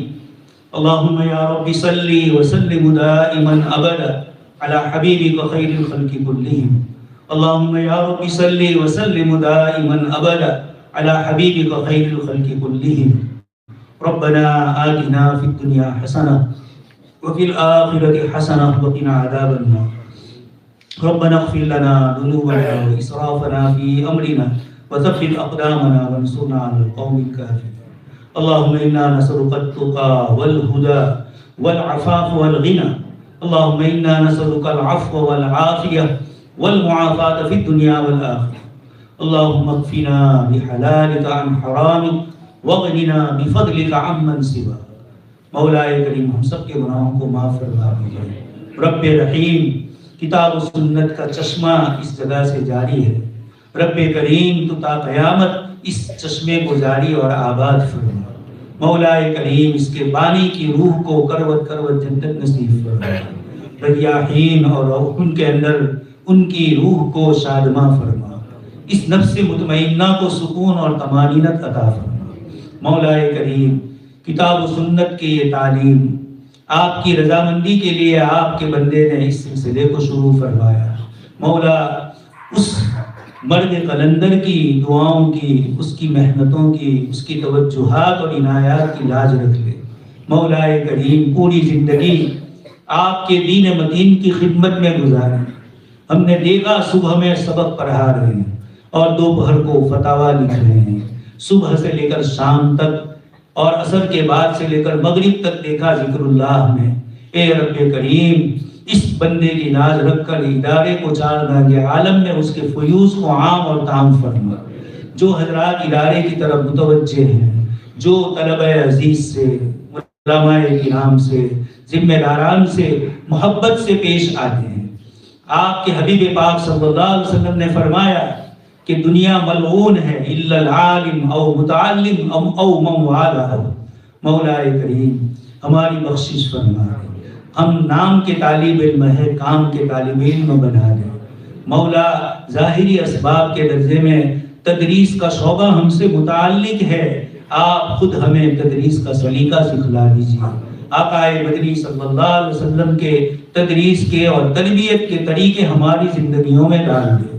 مولا کریم پورے سال جناب نبی اکرم صلی اللہ علیہ وسلم کی احادیث مبارکہ ہمارے ان طلبہ عزیز نے پڑھی، اساتذہ کرام نے پڑھایا، اور اے مولا کریم آپ کی کتاب مجید کا درس ان طلبہ عزیز نے صبح سے لے کر شام تک سبق سنایا، دور سنایا، سبق کا پارہ سنایا، اور ہر وقت اپنی زندگی کا مشغلہ قرآن کریم کی تلاوت کو بنایا۔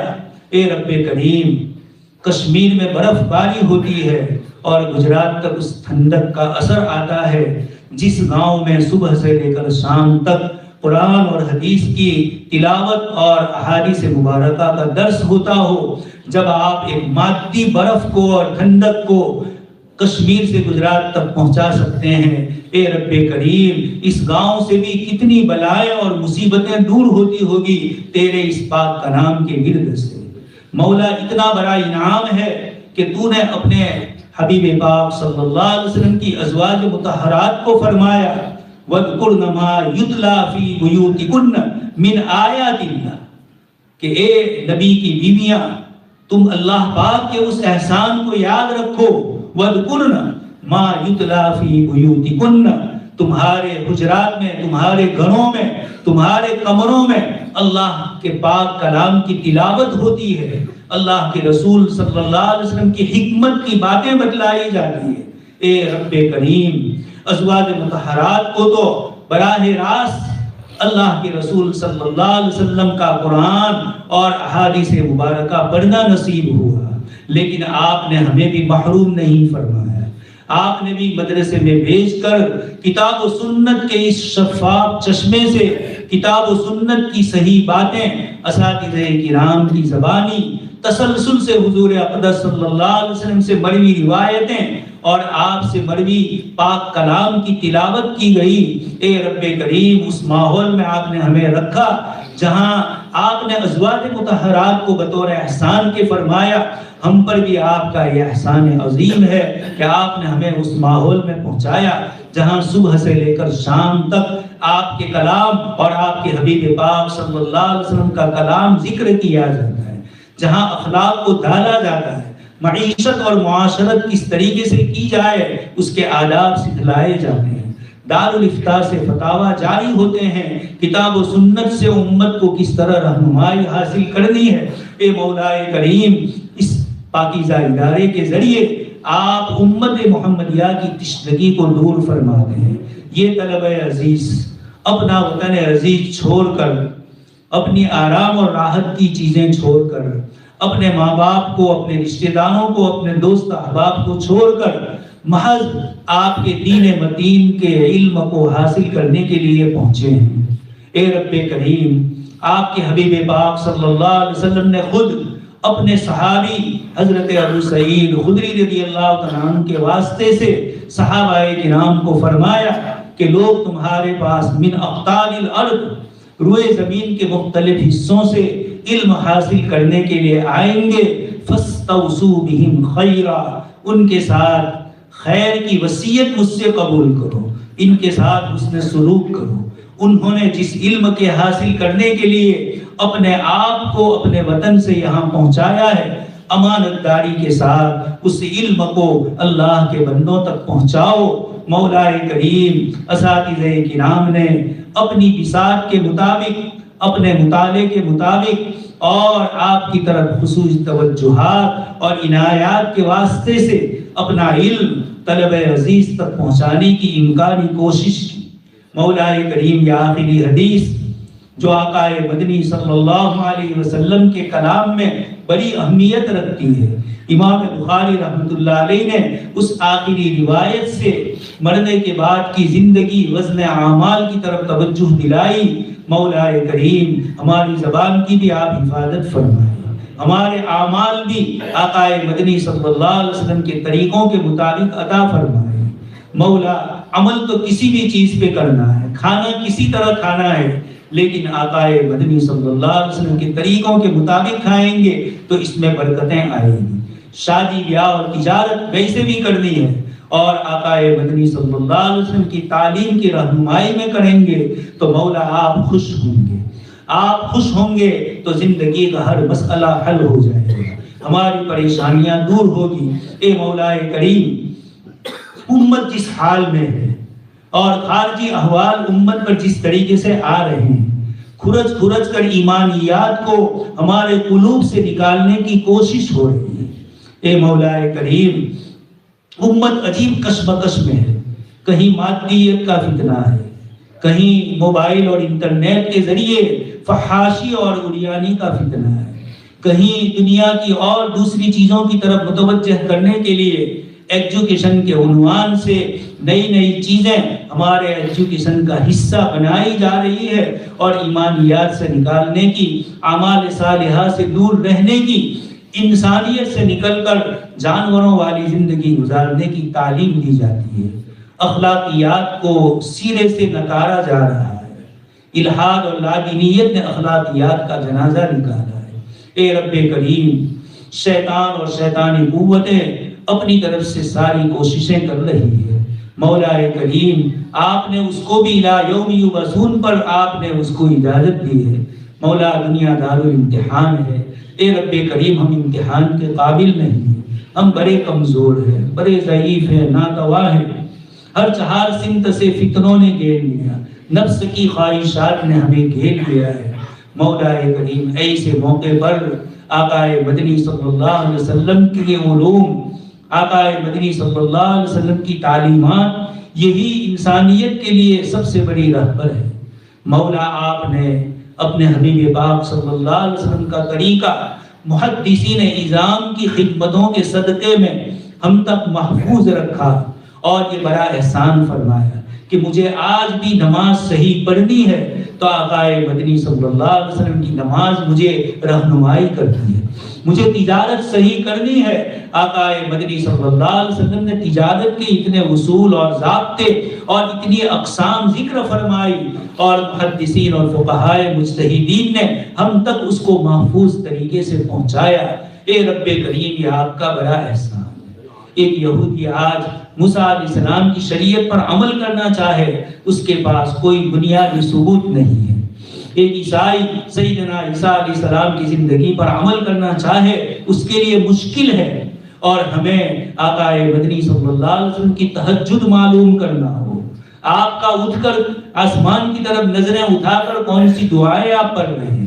عبداللہ ابن عباس اس کو حضرت میمونہ کے حال میں ان کے گھر میں کس طریقے سے دیکھ کر اس کو نقل فرماتے ہیں۔ مولا یہ آپ کا احسان ہے۔ دنیا کتنی ادھر سے ادھر ہو گئی، لیکن محدثین کی ایک جماعت اس وقت سے لے کر لا یزال طائفۃ من امتی منصورین علی الحق، حق کے اوپر نصرت کے ساتھ قائم ہے۔ اے رب کریم، انہوں نے آپ کے دین متین کی حفاظت کو اپنی زندگی کا ایک ظاہری مشن بنا لیا ہے۔ اسباب کے درجے میں ان محدثین کی خدمات ہے، کتاب و سنت کی مختلف شروحات ہے اور مدارس اسلامیہ، مکاتب قرآنیہ سے دین اور ایمان کی باتیں امت تک پہنچائی جاتی ہے۔ مولا کریم، ان مدارس اسلامیہ کو آباد فرمائے۔ آنے والے حالات میں مدارس اسلامیہ، مکاتب دینیہ آپ ہی کا دین ہے، آپ ہی اس کی حفاظت کرنے والے ہیں۔ ہم تو اسباب کے درجے میں ہیں، ہم تو گنہگار ہیں۔ اے مولا کریم، کہیں یہ امانت آپ نے اپنے محدثین، فقہا، مفسرین، صوفیاء کرام ان کے حوالے کی تھی، اور آج ہم ہیں جو اس کے سلسلہ در سلسلہ امانت کے ظاہری اسباب کے درجے میں اٹھانے والے ہیں۔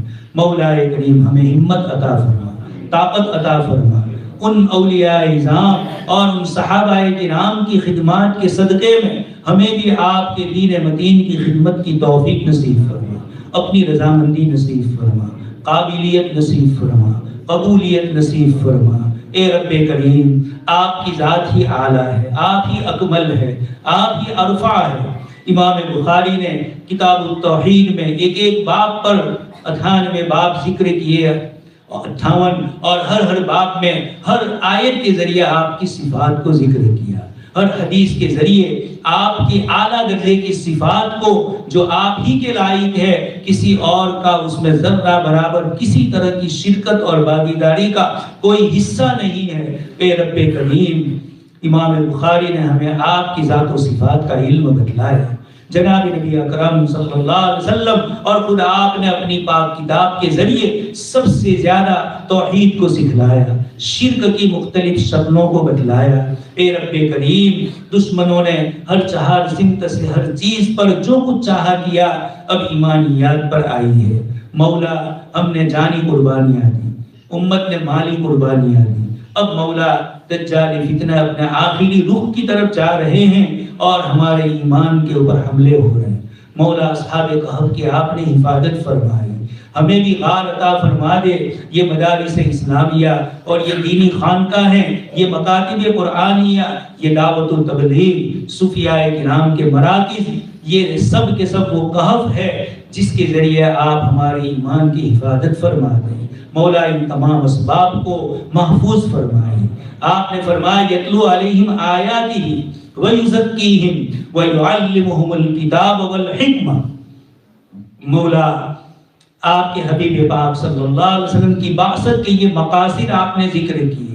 ہمارے مدارس اسلامیہ میں تلاوت بھی ہوتی ہے، طلبہ عزیز حفظ قرآن کر رہے ہیں۔ اے رب کریم، یتلو علیہم آیاتہ کے ساتھ وَيُعَلِّمُهُمُ الْكِتاب بھی ہے، وَيُزَكِّيهِمْ بھی ہے۔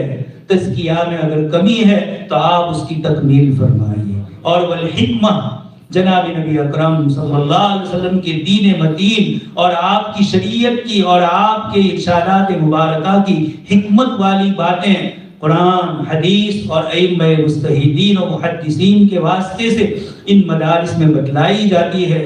رب کریم، ہم شباہت لے کر آئے ہیں، حقیقت آپ فرما دیجیے۔ اے رب کریم، ہماری حفاظت فرمائیے۔ جو حضرات مدارس اسلامیہ سے محبتیں رکھتے ہیں، ان کے ساتھ محبت بری نگاہوں سے دیکھتے ہیں، ان کے دکھ درد میں شریک ہوتے ہیں، اے رب کریم، امت نے اپنا مال لگایا، امت نے اپنی گاڑی مہنگائی اور گارے پسینے کی کمائی سے اے رب کریم یہ عمارتیں کی شکل میں ہمیں دیا۔ مولا، یہ اس کی ظاہری شکلیں ہیں، ہمارے ذریعے اس کی باطنی شکلوں کو بھی آباد فرمانے کی توفیق نصیب فرما۔ مولا کریم، اس کے بانی کی روح کو کروٹ کروٹ جنت نصیب فرما۔ ان کی باقیات الصالحات شاگردوں کی شکل میں بھی ہے اور ادارے کی شکل میں بھی ہے، اولاد کی شکل میں بھی ہے، داماد کی شکل میں بھی ہے۔ اے رب کریم، آپ نے ان کو قبول فرما لیا۔ ہمارے جن ساتھیوں نے اے مولا کریم یہاں تک پہنچنے کے لیے اصرار کیا، ہمارے دوست مولانا آدم صاحب، مفتی آدم صاحب، جنہوں نے کئی دن سے مسلسل رابطہ رکھا اور اس عاجز کو اپنے استاد محترم کی درسگاہ تک پہنچنے کا ذریعہ بنایا، مولا کریم ان کو بھی، ان کے ادارے کو بھی دن دگنی رات چگنی ترقیات سے نوازی۔ ہمارے شیخ الحدیث صاحب، جنہوں نے یہ ذمہ داریاں سنبھالی ہے اور جو بہتر انداز کے اندر کام کر رہے ہیں، رب کریم ان کو مزید کام کی توفیق نصیب فرما۔ آتے ہی اپنی دریائے رحمت سے اور اپنی دریائے غیب سے ان کی عنایات ان کے اوپر فرما دیجئے اور صحیح راہ پر آسانی اور سکون کے ساتھ وہ چلتے رہیں، آپ اس کی توفیق عطا فرمائیے۔ اے رب کریم، بشر ہے، غلطیوں سے ہم میں سے کوئی بھی بری نہیں، اور آپ نے اسی لیے دعائیں سکھلائی، کتنا آسان راستہ ہے، ہاتھ اٹھایا اور رب کریم ہمارے گناہوں کو معاف فرما دیتے ہیں۔ اے مولا کریم، یہ بخشش، یہ مغفرت اور یہ نبی التوبہ آپ نے جس نبی کو بنایا، اے رب کریم اتنا آسان ہمیں بنا دیا۔ رب کریم ہماری غلطیوں کو معاف فرما دیجیے، ادارے کی ضروریات کا غیب سے تکفل فرما دیجیے۔ ہمارے بھائی جو سنت یوسفی ادا کر رہے ہیں، مولا کریم غیب سے ان کی رہائی کے اسباب مہیا فرما دیجیے۔ اے رب کریم، آپ ہی دلوں کے راز کو جاننے والے، آپ ہی اپنے نیک اور صالح بندوں سے مختلف قسم کے امتحانات لیتے ہیں۔ اے رب کریم، آپ کے امتحانات آپ کے علام الغیوب ہونے کی دلیل ہے۔ ہم بندے ہیں، ہم جاہل ہیں، ہم نہیں جان سکتے ہیں اے مولا کریم، لیکن کمزور ہے، ہم امتحان